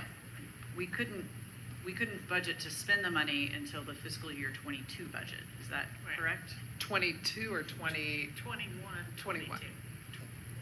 Not the budget we're working on right now, but the next one. So it would kind of. But we could start the, we'd have to start the planning, because you've got to do the presentations leading up to the November election, and Yeah. it wouldn't be that long. It would be, Well. oh, here comes Tony. Oh, Oh, here no. comes Tony. Alright. Two things. So if it were approved by the voters in November 2020, once it's approved, you can go back and adopt the budget for the projects any time after that. I think with the last referendum, we adopted the $74 million budget in February, so you don't have to wait till July 1 Okay. of the following year. to Would do that be satisfying? Yeah. And then just back to your other question, staff in the back has our financial information. $2 million citywide is our electricity budget. About half of that's in the water fund, and about 180,000 is here at the Civic Center. So those are the two biggest users. Yeah. That does not include streetlights, no. I have a question. So I know deferred maintenance of all city properties has been a concern of yours coming in. It has. And so and I don't want to assume, but do we have pretty much a list together, a comprehensive list of what those costs are going to be and what the most pressing projects are going to be? We do. What we did this year is actually looked at a 10-year capital needs for all of our buildings and facilities. So yes, we do have that information, and we have somewhat of a prioritized list. And I was kind of looking at Jay to make sure that the prioritization, we have that as well. Yes. Sorry, I've got another question about the bond. So Deborah, you've talked about wanting to do a GO bond, again, for deferred maintenance in city buildings and maybe public safety and all of that. But On not a more until- regular schedule. On a regular schedule, starting in 2022, right? Well, we actually wanted it earlier. Oh, okay. We do. Okay, and I guess I had thought that the 2022 start date was in part because we would have some debt capacity opened up by then. Correct. So we could do a GO bond without actually raising taxes. Am I? No. No? No. One day, I- maybe. Yeah, one day, maybe. Are you talking But- about the other one that I always talk about? Is that what you're talking about? Well, just that, as our debt capacity opens up, that we would have, that gives us the ability to borrow more money without necessarily raising taxes. And unfortunately, we have not had enough of those Okay, rounds of yeah. funds in order for us to get to that level where we have that rhythm. That's what we've been calling it. We're not there yet, unfortunately.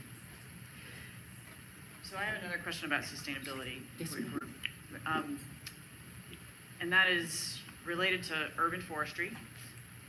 and actually then recycling as well. Are we jumping the gun on you, or are you ready for this? Okay. That's it? Okay. So, we've heard a lot about urban forestry. Your presentation or Jim's presentation talked about heat island effect and all of that. So I don't see anything up there in your base budget about urban forestry. Maybe that shows up in somebody else's budget, like Public Works. Public Works or Development Services. Okay. I guess my question is, what is the status of that vis-a-vis the city manager's budget?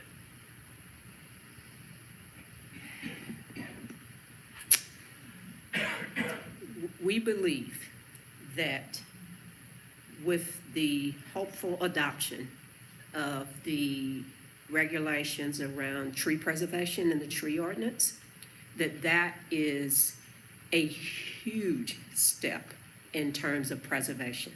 Because essentially what that allows this community to do is to regulate trees on private property. We've not been able to do that. What we would suggest is that, because it's our understanding from Development Services Department that they can absorb that additional work of going out and doing the inspections and ensuring that there is preservation, that we allow at least a year and maybe even longer to assess and determine how is this working for us with this new tool. It's a tool that we didn't have.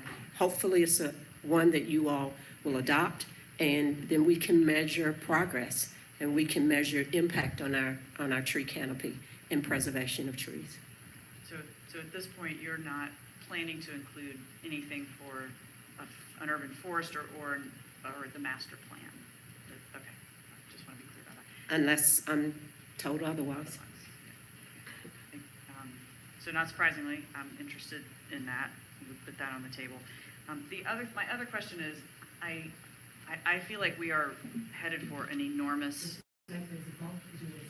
Yeah. Julie, make sure you're, really Sorry. talking into. I feel like we are headed for an enormous crash on recycling, and I don't know what we can do about that. I mean, You mean that people will stop recycling, or recycling will stop being taken? That when there is a new contract on recycling, that it's not gonna include glass. It's not Okay. gonna include a Right, lot of the okay. stuff that It'll we restrict recycle what we're now, allowed to put in Big which Blue. is just gonna take us further away from our solid waste goal rather than closer to it. And so, my fear is that we're just not doing anything on that front, and we're just waiting for the new contract to come in a year, and we'll deal with it when it comes. But maybe that's not true. Maybe we are doing a lot of work behind the scenes to try to figure this Yes. out, and so we're not going to get it to a cliff. Right, so, and Jess Foster, our solid waste division manager, is here as well. Jess, you want to come on up and speak to that? But Jess has been working diligently with our municipal recovery facility to ensure that those things aren't happening. So the question is what are we doing? We've been having conversations with state DEQ. We've been engaging in education activities to try to keep our recycling stream clean so that it is more valuable for our MRF. Our MRF has invested a lot of money in equipment so that they're putting out the best possible commodities. Sorry, MRF is the material recovery facility, so we use curbside management. Let's see, what else was I saying? No, that's okay. I'll just talk about the conversations we continue having Sure. with curbside management, Yeah, we're in regular contact with curbside management. The city has been protected from price increases with our contract to this point, whereas other folks in this region have not been so lucky. So they're kind of bearing the brunt of the cost of recycling processes right now. But the Southeast is poised pretty well as far as like countrywide. We have a lot of processing facilities in the Southeast, so we're doing better than, say, California or other parts of the country with that. There are new processing facilities coming online now. So in the next few years, we expect to see recycling creeping back up. Americans are investing in new facilities, and Asian countries are also coming over here and opening up new facilities to process materials and send them back. So we've already started discussing contracting options for the coming year. The national average is pretty high as far as the gap between what people are paying and what they would be expected to pay to make ends meet. I think that we'll see not as extreme of a cost increase as we may have expected, but there will be one. Thanks.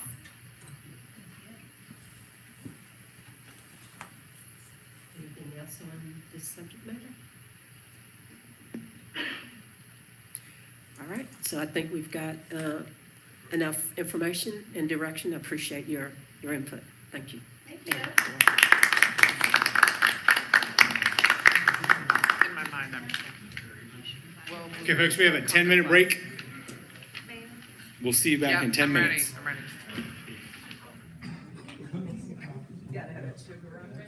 That's a plan.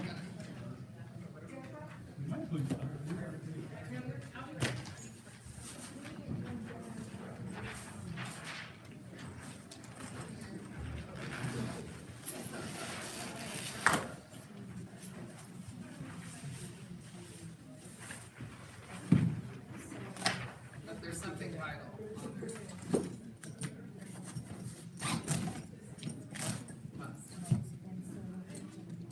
So prepare just publish this article from my office.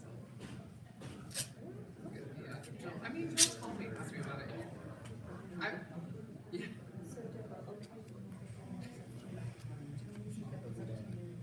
Well, he was like,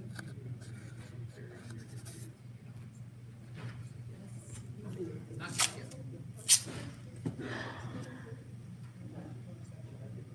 Oh, it's on this side. Well, so could we do the budget question the first? Yeah. Just been mangled and all that.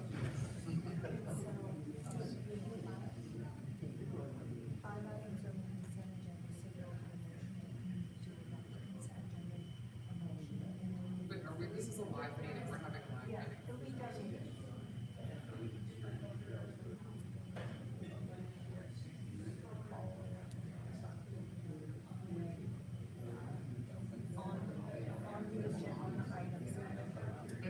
And we're only gonna vote on, for the consent agenda. Do we technically, are we supposed to take public comment on a motion to continue an item on the consent agenda?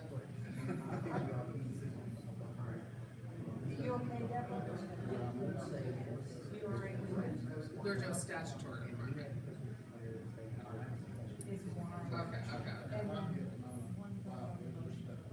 And, okay, but then what about the transit funding votes? Do those require a public hearing? Oh, they're consent, okay.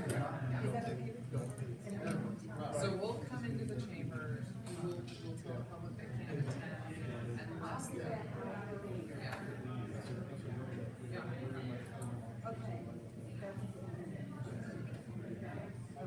Quarterly is my manager, Charles, could be canceled. Yeah, I know. I'm just taking that.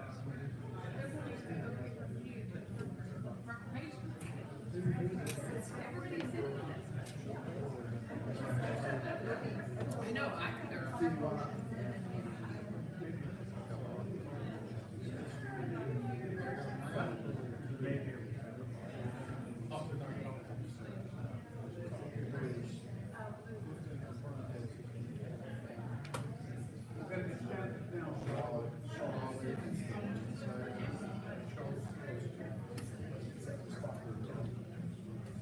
True. So far, so good.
cases coming in front of judges except for like certain things that would disrupt due process. For the most part. How's it going? Good. Courthouse is gonna be empty. I'll be there. I'm gonna wait. What are you gonna do? Prepare, like, there's no such thing as ever being caught up in my office. So, reset cases, dismiss cases that are pending, have been there for a long time. Recall orders for arrest for a lot of people. Just file. Get stuff in order.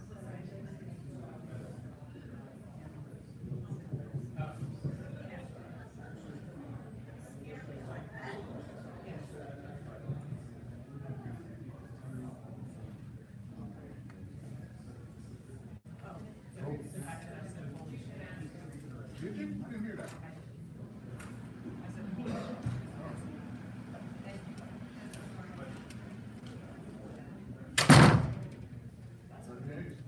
Across the whole state.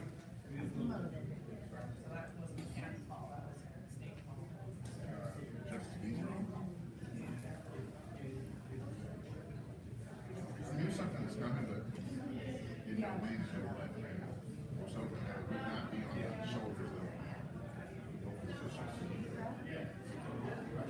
We want to send you home.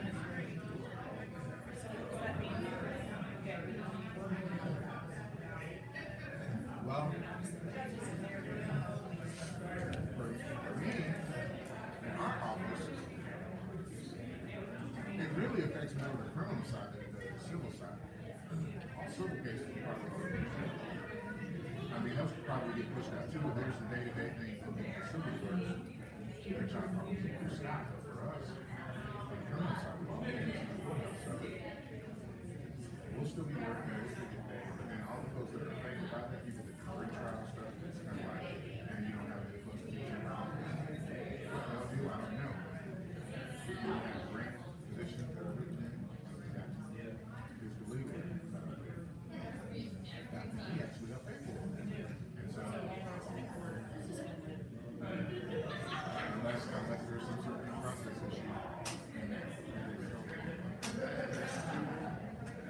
Don't you see a lot of people like,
what was she going on? She was a boost. Did you It's win hard to though? answer questions. It's just a deposition. I mean, but it's hard to be deposed After a long time. for anybody, let alone someone who's Someone's 78 and old. getting sick.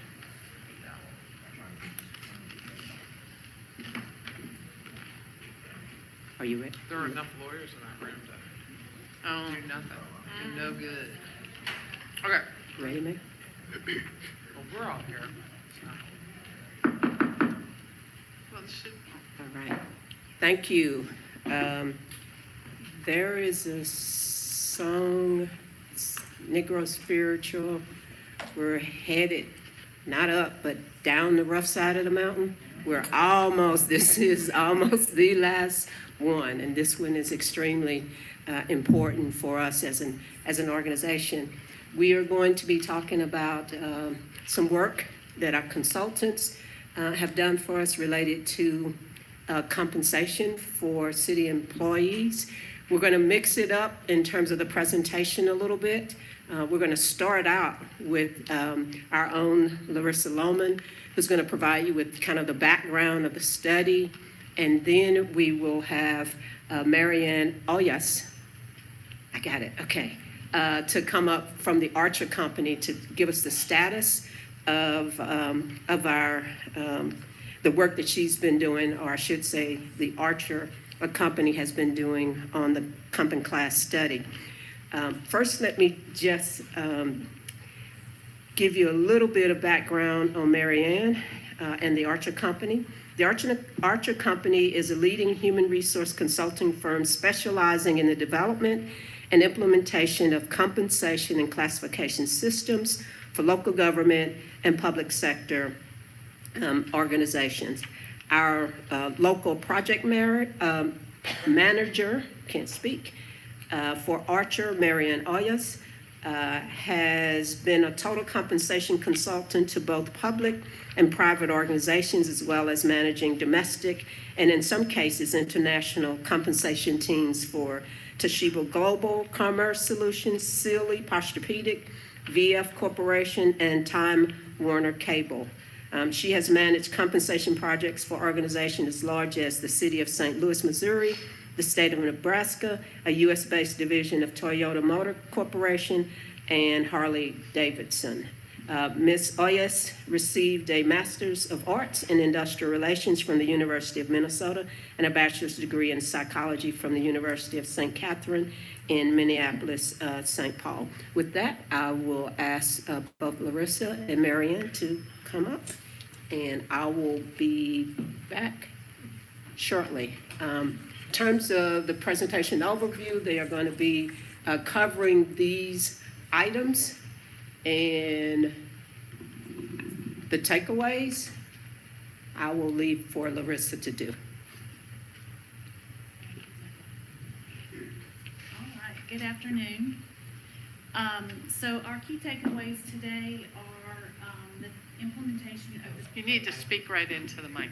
Our key takeaways for today is the implementation of the 31,200 minimum and addressing any associated compensation with that. Our initial information that we have gathered from market survey results so far indicates that on average the city salaries are below the market, and we will provide additional information and recommendations once the consultants finalize their report, and that should be sometime in late spring. So the consultant has been engaged to analyze the city's compensation and benefits package and provide recommendations on the competitiveness of the current pay and benefits. Thank you. Okay, thank you. The competitiveness of current pay and benefits, the feasibility of raising the city's minimum salary to $31,200 annually, and that's based on a 40-hour work week, addressing any existing compression issues, and also addressing any existing pay inequities. So far, the consultant has completed the evaluation of raising the minimum salary to $31,200 and addressing associated compression within those impacted pay grades. Also, a market survey of comparable employers to benchmark our salary and benefits package is also complete. And with that, I'm going to hand it over to Mary Ann, and she's going to really do the heavy lifting with this, and then we'll be available for questions at the end to wrap up.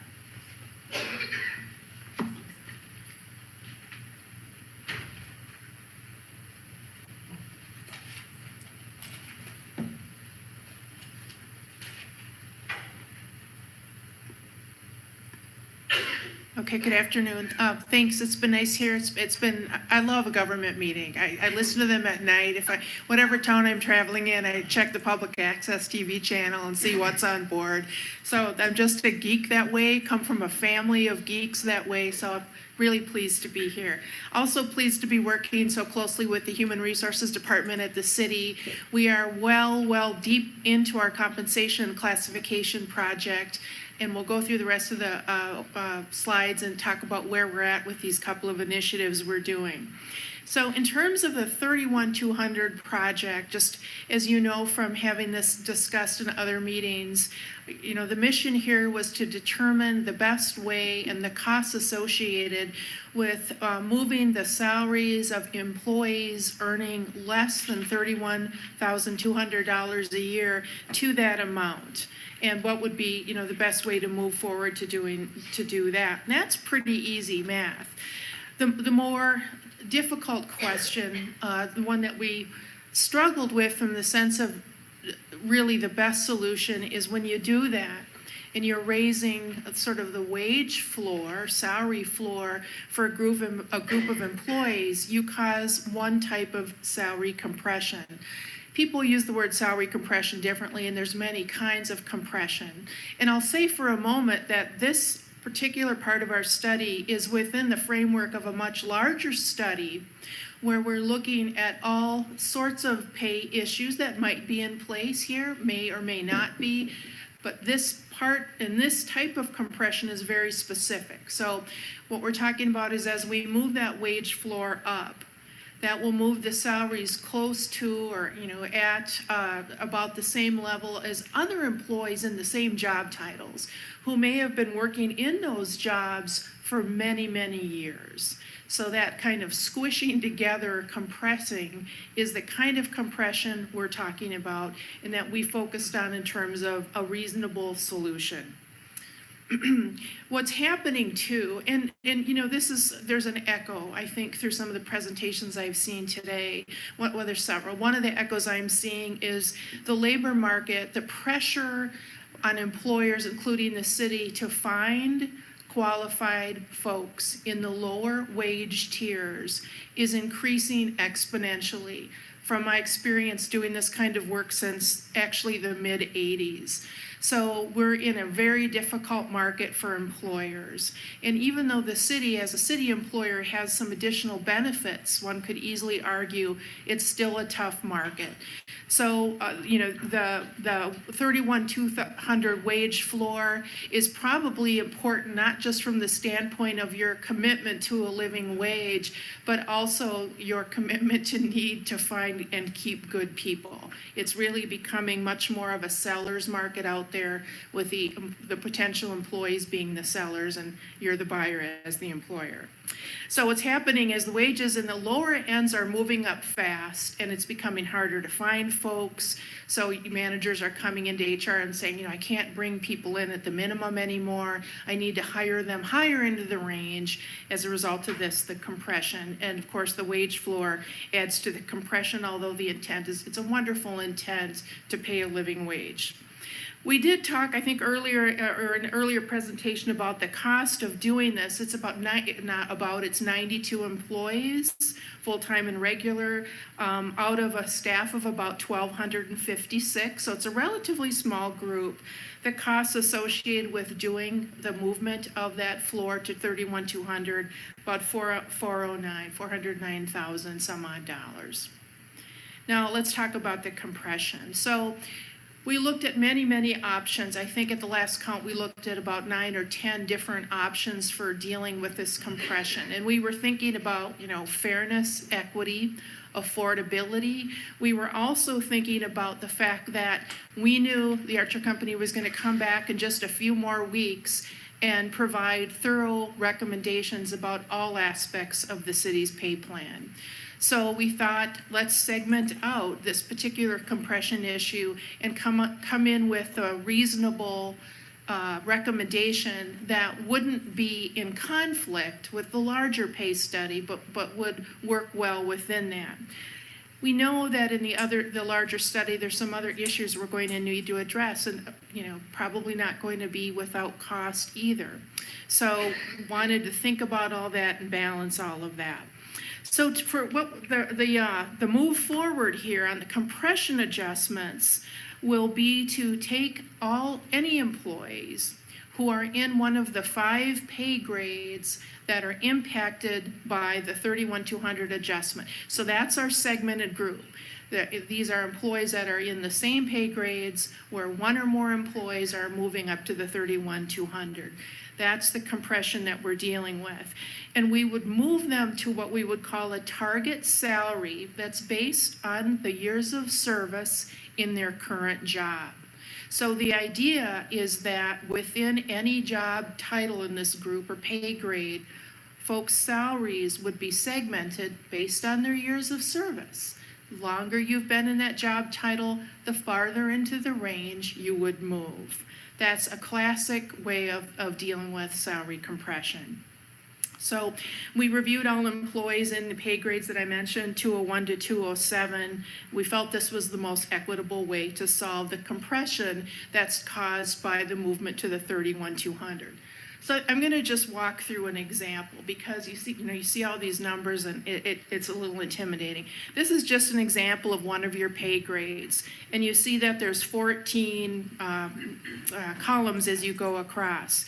Now, the recommendation is not that you would publish or start implementing a step plan where people move through, a step every year. This is just a visual example of what I'm talking about and how we segmented the pay grades. Oh, I guess I can't do that, can I? I'm sorry, I teach at a community college and I like to get up and point, but I have to stay by the microphone. All right, I'll make myself do this. So in this example, a ground worker in pay grade 205 whose current salary is $31,546, been in that job title 5 years. There's several, I believe, ground workers that are moving up to that 31,200 as a result of the living wage initiative. And the idea is that we would take his tenure in the job, 5 years, and move him to that 5th segment based on the 5 years in the job. In this case, that would adjust the salary of this individual to $35,614. It's about a 13% increase. That's the methodology. A person would move to the segment in their pay grade based on the years of service in the job. So that's just an example, so that's sort of easy to visualize it. Now, as we looked at the employees in these pay grades, many of them were already at or above that target salary. And what that means is that the compression maybe wasn't as severe as people might have thought. So really, there's only 29 employees out of that group that would require this adjustment. Out of 181 that are in those grades, only 29 need the adjustment. And the adjustments themselves, they just range. They range from $326 annually on the low end. The highest one is $86.99. The increase to their base salary is somewhere between 1% to 23%. But the majority of the employees' increase would be 7% or less. There's just a few where it would be higher. So why would they be higher? It just really means in those cases there's the biggest disconnect between the length of time they've been in the job and what their salary is. And so the adjustments would be larger for them. To move the 29 folks to these target salaries, including salaries, overtime benefits, the adjustment is estimated totally at the number 164,965. So is there a different way? So in terms of the folks who are on the higher end of that, right, through closer to the 8,600, if I understand this correctly, these are folks who've probably been here longer, right, than everybody else. Mm-hmm. And so arguably you could say they've been paid less than many people for many more years. If anyone's asking why is someone going to be getting that much of an increase, it's because they've been at a lower amount for a longer period of time. Is that exactly. a fair way of saying it? Yep, and the same methodology for every employee. We're not looking at any personal characteristics, nothing. It's length of time, performing in their job. Good question, yep. Okay, all right. So the total financial impact of both of these adjustments, the movement to the 31,200 for the 92 employees, the compression adjustments, brings you to this total in terms of annual all-in costs, salaries, and benefits. Now let's talk a little bit about the larger study that we're doing and give you sort of an update on where that's at. We came here and started in early fall, just kind of quickly, met with the city leaders, department directors, and so forth. And then the employees took a few weeks to complete quite a comprehensive questionnaire about their job duties. We read those, many hundreds of them, well done. They took it seriously. They did a great job. We came back out and interviewed extensively all the department directors, I think all of the managers and a few employees who were in jobs where after 25 or 30 years, they were new to us. There's always new jobs, which of course we find exciting. So a lot of job analysis. We've been out collecting market data, which I'll talk about. We've been looking at the budgets, all sorts of data we need to really understand the jobs at the city, and then come back in a few weeks with some recommendations about the pay plan. And focusing on the market, working with the city, we selected 59 positions. You've got, I think, 306 job titles or so, a good cross-section of them representing the different departments, the different functions, high-paid jobs, low-paid jobs, jobs in the middle, all kinds of work, which is, always interesting. There's just city government is about the most diverse type of employer that I've ever worked with, and I've worked with many. So we try to get a good cross-section of jobs to compare them to understand pay and benefits versus these similar organizations. Picking the benchmark organizations is always an interesting task as well. These were the selected organizations. We look at our company, we try to be as independent as we can at this, at looking at per capita income, sort of size of the population, those kinds of demographic characteristics. But here we got input from HR, some of the leadership about some of the unique qualities of the city of Asheville. And I guess just in my own impressions, what I've gained is that the citizenry here is very involved. The service level is higher than many for a city of your size. The expectations for services from the employees is perhaps higher than many other cities at your size. You have an economy that's quite dependent on the tourism economy, and you have the issue with the city of the size of the city being one during the day and another at night. Very interesting group of characteristics that led us to add some of these other communities that we might not normally have looked at, like Boulder, Colorado, and so forth. There were a couple other cities that we invited, organizations that just have chosen not to, I was going to say cooperate, but let's just say provide data. We do everything we can get their data, but we've got a great sample size here, I think, of really reasonably comparable organizations. The other states, I'm not so sure. I can't remember off the top of my head if in the past you've looked at other states around here, but clearly, in talking to the department directors and HR at sort of the mid to higher level jobs, increasingly you are competing not just with North Carolina, but really the Southeast region. So we feel pretty confident that it's appropriate to look more regionally at your market. All right, in terms of the data we're bringing back, the survey has been open and closed. Now we're in the process of crunching, thousands and thousands of pieces of data, contacting the cities if we question the matches they made in the survey, that kind of thing. But we will come back with data on, for each of these 59 jobs, sort of what's the market paying for entry salaries, midpoints, maximums, the width of the ranges. How do these other cities move people through the ranges? Are they doing across the board increases, step increases, pay for performance? Really all the elements of the basic elements of pay plan to see how your whole pay plan compares in that sense. Benefits data, we're focusing here on vacation, sick, holidays, floating holidays, kind of pay practices or compensation for time off, retirement plans, parental leave, we're asking a lot of questions about parental leave. That's a very, organizations doing it are at the forefront of a huge movement in this country. So we really wanted to find out what's going on out there with regard to paid parental leave and then tuition reimbursement. So, So on this, not healthcare, not like co-pays or things like that, is that not part of the analysis? Is healthcare part of the analysis? Or Not this time. We really asked the city to think about what areas they wanted data on. My guess is you have a really top-notch benefits broker, one that we're very familiar with. They have a lot of data on that, and I think we advised HR to talk to them about that comparative data. Okay, thank you. And I've got a quick Yeah, question sure. about the family medical leave. Do I hear you say that essentially most cities don't provide parental leave? I'll make a distinction between leave that's sort of legally required under FMLA or other regulations around that. What we're focusing on specifically is, apart from that, additional paid leave to the parents or, other caretakers, in addition to or aside from federally or locally regulated or required leave programs. And we're covered by FMLA. So, and what's the minimum?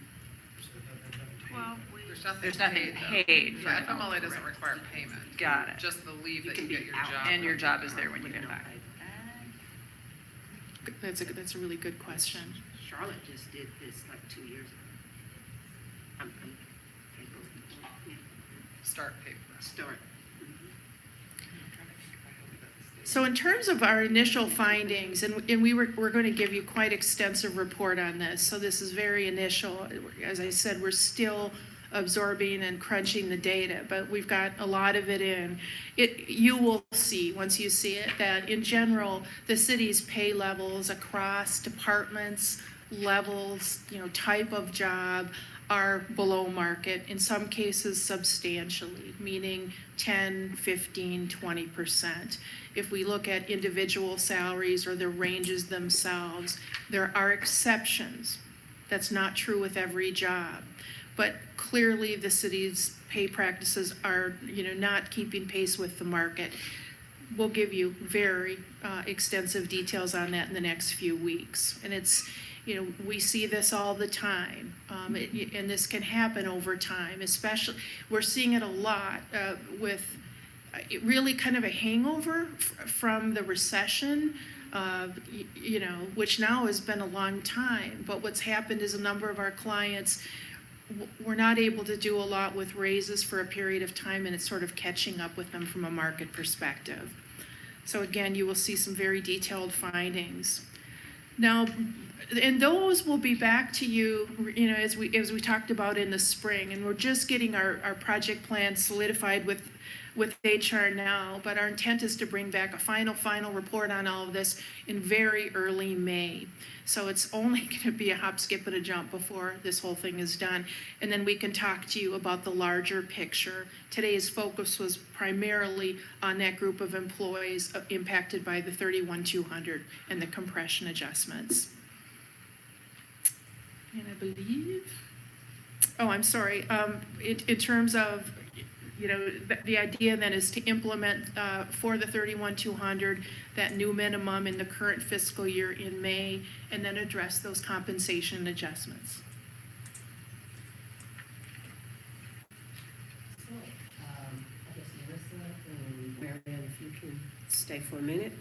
Any questions that you have? And I just want to make one comment. When you all passed your budget last year, you said, Deborah, we want to go to a $15 an hour as our minimum pay. And we said, would you please allow us to look at this holistically? And that is what we have brought back to you, is a holistic look at, if we moved to that minimum, we would be impacting about 92 people plus the 29 in terms of compression, as well as giving you a cost, that annualized cost that you see, the 500 or so, you may have said, well, Deborah, there was a different number in the budget presentation. Budget presentation was general fund, and the rest of the 200,000 is in the enterprise fund. So a water, an employee that works in water, that would come out of their budget. So we believe that at our next budget workshop, we can actually come back to you and give you, if you all are giving us that direction, that we want to do something in this fiscal year. And that's what you all asked us to do. Do something in this fiscal year. We have the resources to do it in this fiscal year. The 300,000 is going into the next fiscal year at an annualized cost, what that would be to take this step. So I just hopefully wanted to clarify that. And so Deborah, on that, just so in terms of this, so if we were to give the go-ahead, just to make sure we understand what the numbers are right now for this, if we would implement this year, we would have enough money this year to cover it. Yes. And just And what Tony presented earlier already had this in it. That's correct. did it already did. It had it in there. Oh, great. Yes. So, I mean, I just, on a, Yeah, well, we have, all that we're talking about funding for this year would be the 2 months, because I think we were asking to do this by May. right, and then for fiscal year 20, for next year's budget, It would be an additional, hold on for just a minute, let me go back. That's the number for an annual, but only 300,000 of that would be coming out of the general fund. The rest would come out of enterprise fund. got it. And so, Deborah, I guess what I'm trying to figure out is it in Tony's baseline, in Tony's baseline analysis that he put in there, is this already in there or is it not yet in there? It is? Yes? The 31.2 This was in is his in there, but assumptions. not the rest of the study. Right, okay. So that was going to be my second question. So just so we were on the same page, in terms of Tony's analysis, this is in here for next year.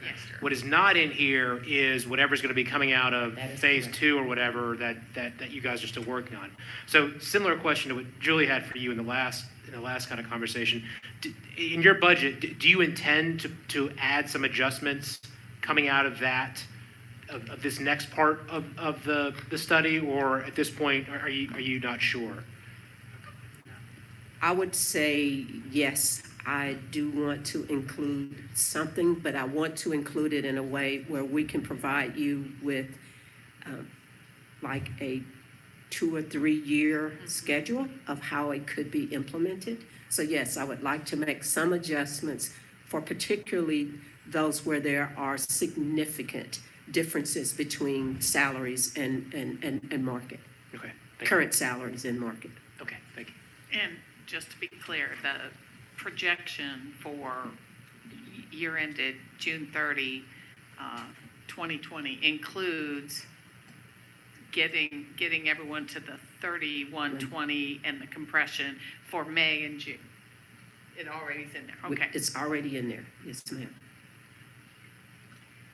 I've got another question about the parental leave. So when we're, and I'm just trying to figure out how do we figure out the cost of that? So when we're budgeting every year for salaries, do we assume that some percentage of city staff will be taking advantage of FMLA and will not be getting paid? So do we adjust our salaries down or on some random basis, or do we not do that?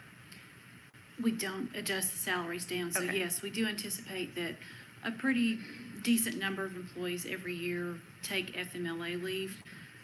And FMLA technically is not paid. However, we do have generous accruals for our sick leave, our vacation pay, and our comp time. So FMLA provides leave up to 12 weeks. So it can run concurrently with the city paid leave. So they may be paid for all 12 weeks if they have the accrued time and use that.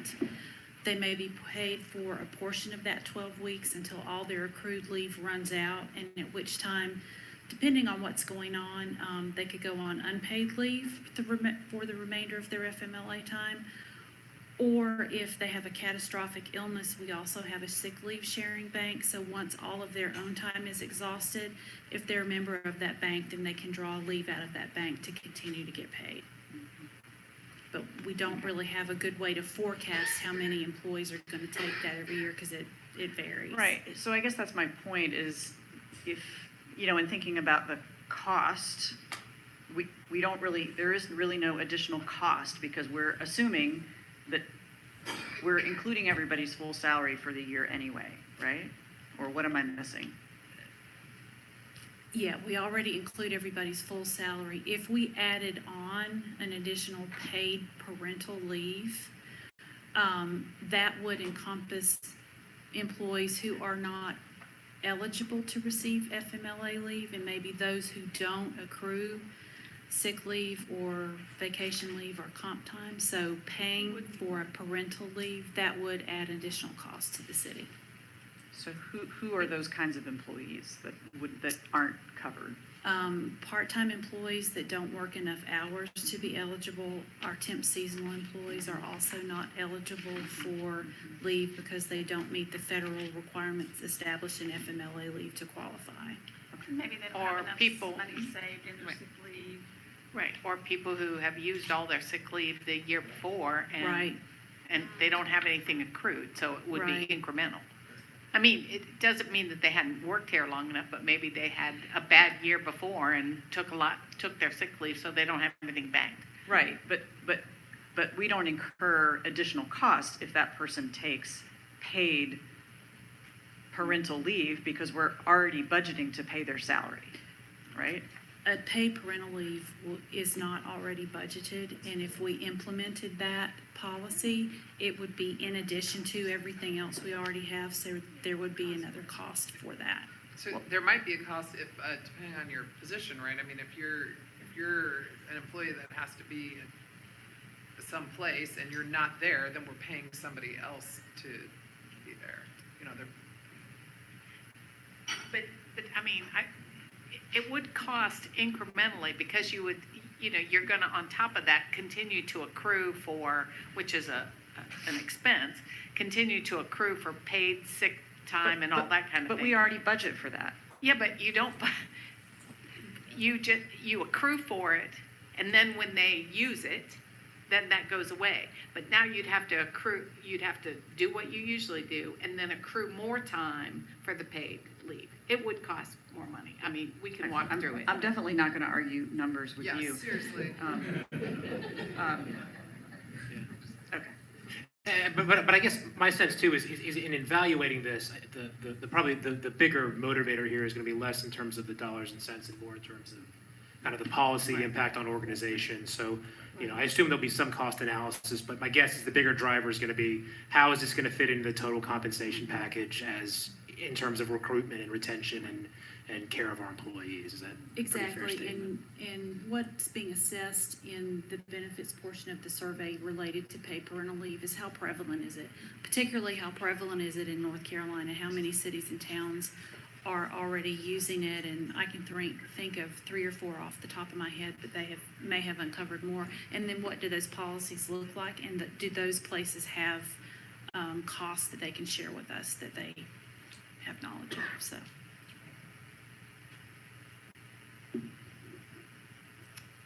Anything else? So I think we're looking for a little bit of direction on First, whether to do 2020. Everybody, thumbs up 2020. Okay. Great. And then do We'll you want come further back direction? with our next budget work session and talk about the rest of the study and those impacts, as well as coming back, obviously, with the things that we've discussed today around transit and sustainability and so forth. And do you feel, in terms of for the next fiscal year, I always forget, we're supposed, it's 2021, even though half of it's 2020, whatever. Do you? How long have you been on? I know, my brain does not like to do the, but do you feel, I mean, I'm assuming since Tony made a presentation that included the pay increases that that you understand the council, I would say, a majority at least, would like to see that in there, but you want to flesh out the numbers. The 2.5 or the rest of the Was comp Tony's study? including the 2.5 or the comp study? No, Just the 2.5. He didn't do the comp study. And the compression. Right. That's what's That's in all the- that's all included in our base. They don't budget. know what the new number is. Yeah. Okay, but I was I wish we did. Right. And that's. No, what you wish is it's only 500,000. We would love if it was only 500,000, but I think it's gonna be a little more than that. okay. Okay. Great. So this is the clapping. Now This is a clapping. Well, I think I'm also on the agenda as the next item, which is kind of summary and closeout. First, thank you. Glenn is very concerned that we did not clap after the transit Okay, discussion. let's do the transit. So okay, now we're good with it. Okay, now we're. I actually, I'm sorry, I have a transit thing to go back to for a second. Okay. Because I'm trying to save us all 1,000 emails. Well, So just as you have included this in the assumptions about next year's budget, can we get a sense from council today about everybody's willingness to commit today to including the 1.1 million for evening hours in next year's budget? And if people aren't ready to do that, that's fine. But I think we all know that if we don't do that today, that we are going to be talking about it at every council meeting for the next 4 months. you know what I would feel comfortable with is asking staff to explore ways we can incorporate that into next year's budget. And I realize there may be other funding options on the table. The TDA money is the thing that comes to the top of mind. But if we can commit today that yes, we are, come hell or high water, some way we are going to find a way to fund evening hours in next year's budget, starting as early as we can in the year. Not putting a date on that yet, but starting as early as we can. Is that a conversation we can have? Right. Hell or high Now. water. Hell or high water. Way of doing it. Well, so right now, as I'm looking at the numbers, we're projecting a small deficit next year in terms of what we have.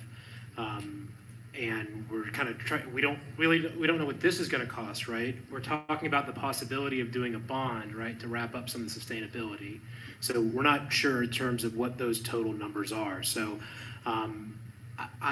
I personally wouldn't feel comfortable committing to that because, I would sit here and ask the same question. Is everyone committed to putting in, if Deborah comes back with $1.1 million in year one of this, is everyone willing to do that? And I don't think we are. So at this point, look, I don't want to take that off the table. I certainly don't. But I want to come back closer to where we are, close to the budget time to make that decision and have it as part of the entire budget conversation. Well, I'm willing to go with Julie and commit to it today. You've always got my nod on that. I'm okay with it. So how are you guys going to pay for it? Let me ask it that way. So you guys are saying come hell or high water, which sounds good, right?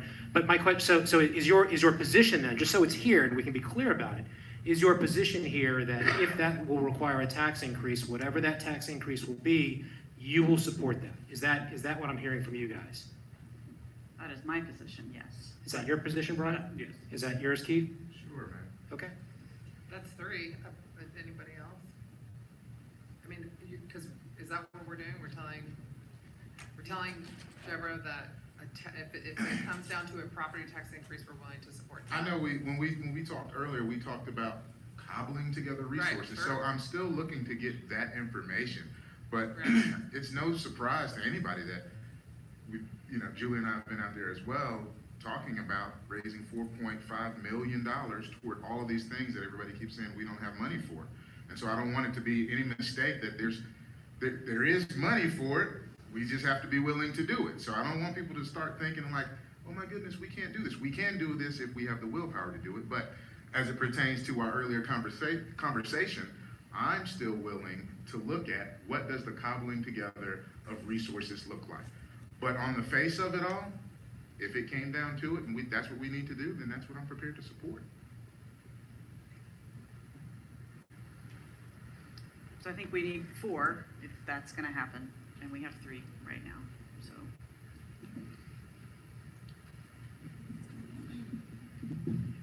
I feel like we gave Deborah a good direction. They said that they wanted to go back to the transit master plan and really think about some costs that weren't included, paratransit costs and some fuel and maintenance costs. I think that'll give us a better idea of where we're gonna start with the conversation, and then come back with additional information about these different funding scenarios, the TDA, what would that money look like to help us fund. I think it's a lot of information that we need before we can make that decision, but I can commit to us going with whatever funding scenario would best get us through the first 2 years.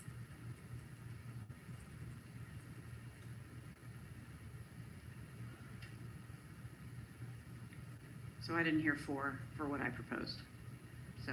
What you proposed was if we have to use a property tax increase to fund it, then we need to be prepared to do that. And again, not for years 1 and 2, but just for expansion of evening. 2021. For expansion of evening hours. That's the single piece. I'm singling that out. As, Right, I mean, I think everyone's clear on what the next Okay. step would be in the transit funding. There's no, that's clear to me. Right, but again, I think what's going to come back to us, and again, this is why I'm, even though I'd like to see those that be implemented, just the realities of it is, there's a lot of pieces out here that we haven't yet figured out what's going to be part of the budget yet, right? So this phase 2, I don't know what it'll be, right? Because we don't know the answer, the potential bond, the potential sustainability, and so for me, I think it's hard, I think, to be able to say I'm going to commit to something here when I don't know what that number is going to be, right? Because if we just keep adding that in there, I mean, it could be more than just what that amount is, right? And I don't want to foreclose the ability to fund some of these other items that we're talking about today. And I sort of feel that if you do say, yeah, I'm committing to it no matter what, you are foreclosing that. Or what you're doing is your tax increase is going to be a lot bigger than just what the additional hours will be.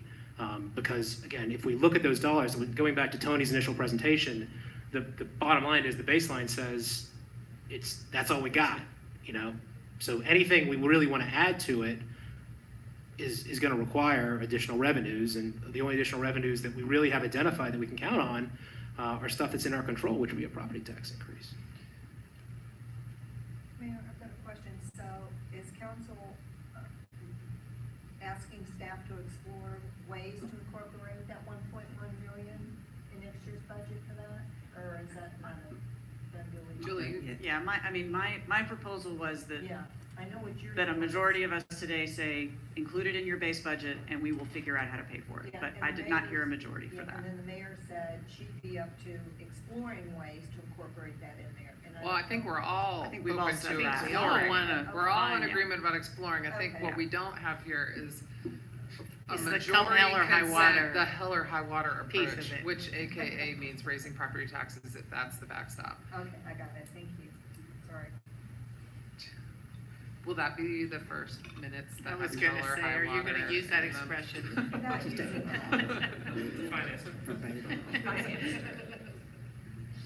And I'm not sure where we go from here, but if we are kind of ready to wrap up, I just, again, want to express my sincere appreciation.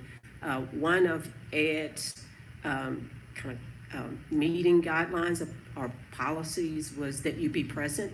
And I think you all were here for all of the information that was shared. And I know there was a lot of information that was shared, but it was so necessary for us to clearly understand the challenges, but also opportunities. And we know as staff, we got a lot of work that we got to go back and crunch for you all. This is a very unique budget cycle because We're in uncertain times. We really are from an economic and a social perspective. So where we are today is appreciative of the guidance that you've given us. We will go back, we will crunch numbers. If you all have additional questions or information that you want us to bring back, please let us know via email. It can be directly to me, any of the ACMs.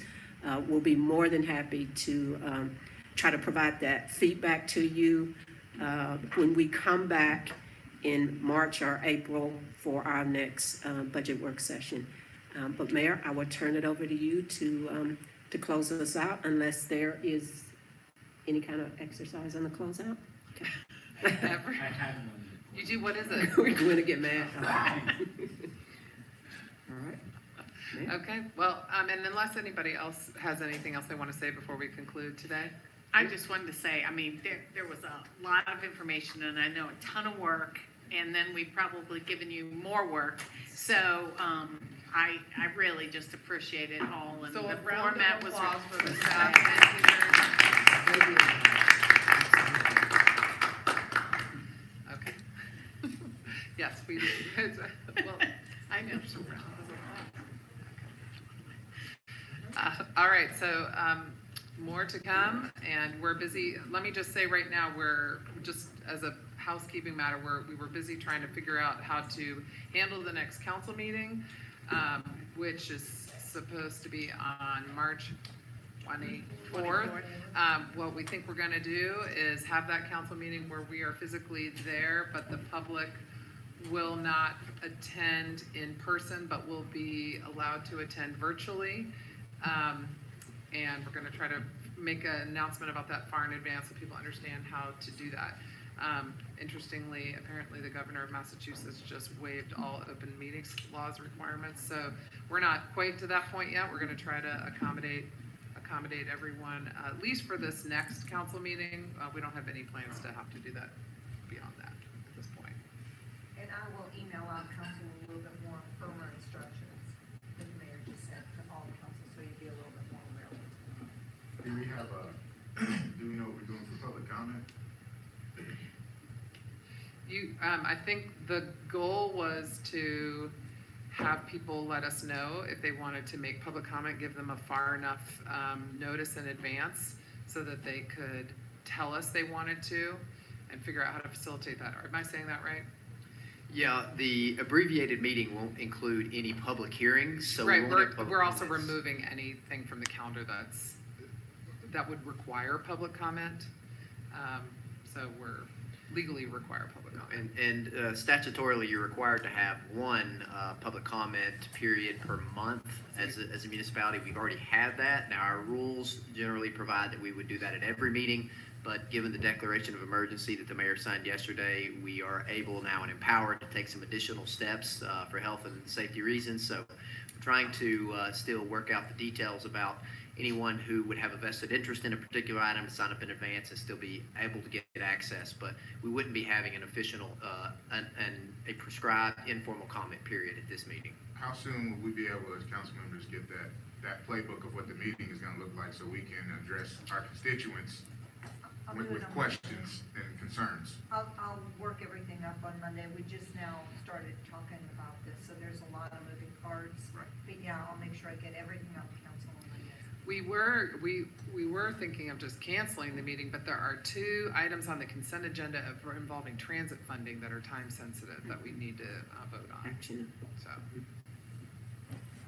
And I guess last to close out, I again want to thank staff for all the hard work. I also want to thank our facilitator, Ed Manning, who kept us on, actually did way better. Got us out early. and our guests who came from out of town. And guests, too. yep, and all of our expert guests. And Jamie's going to talk to us about dinner tonight. So up next is council dinner.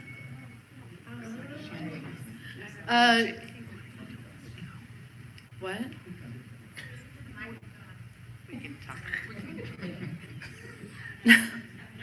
Anyone else have any requests of? No. All right, next is council dinner, so 6:30.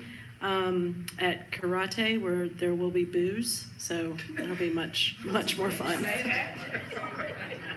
Not paid for by the city. Definitely Send it not. in the microphone. Say, Not- yeah. No, she will never come to the microphone again.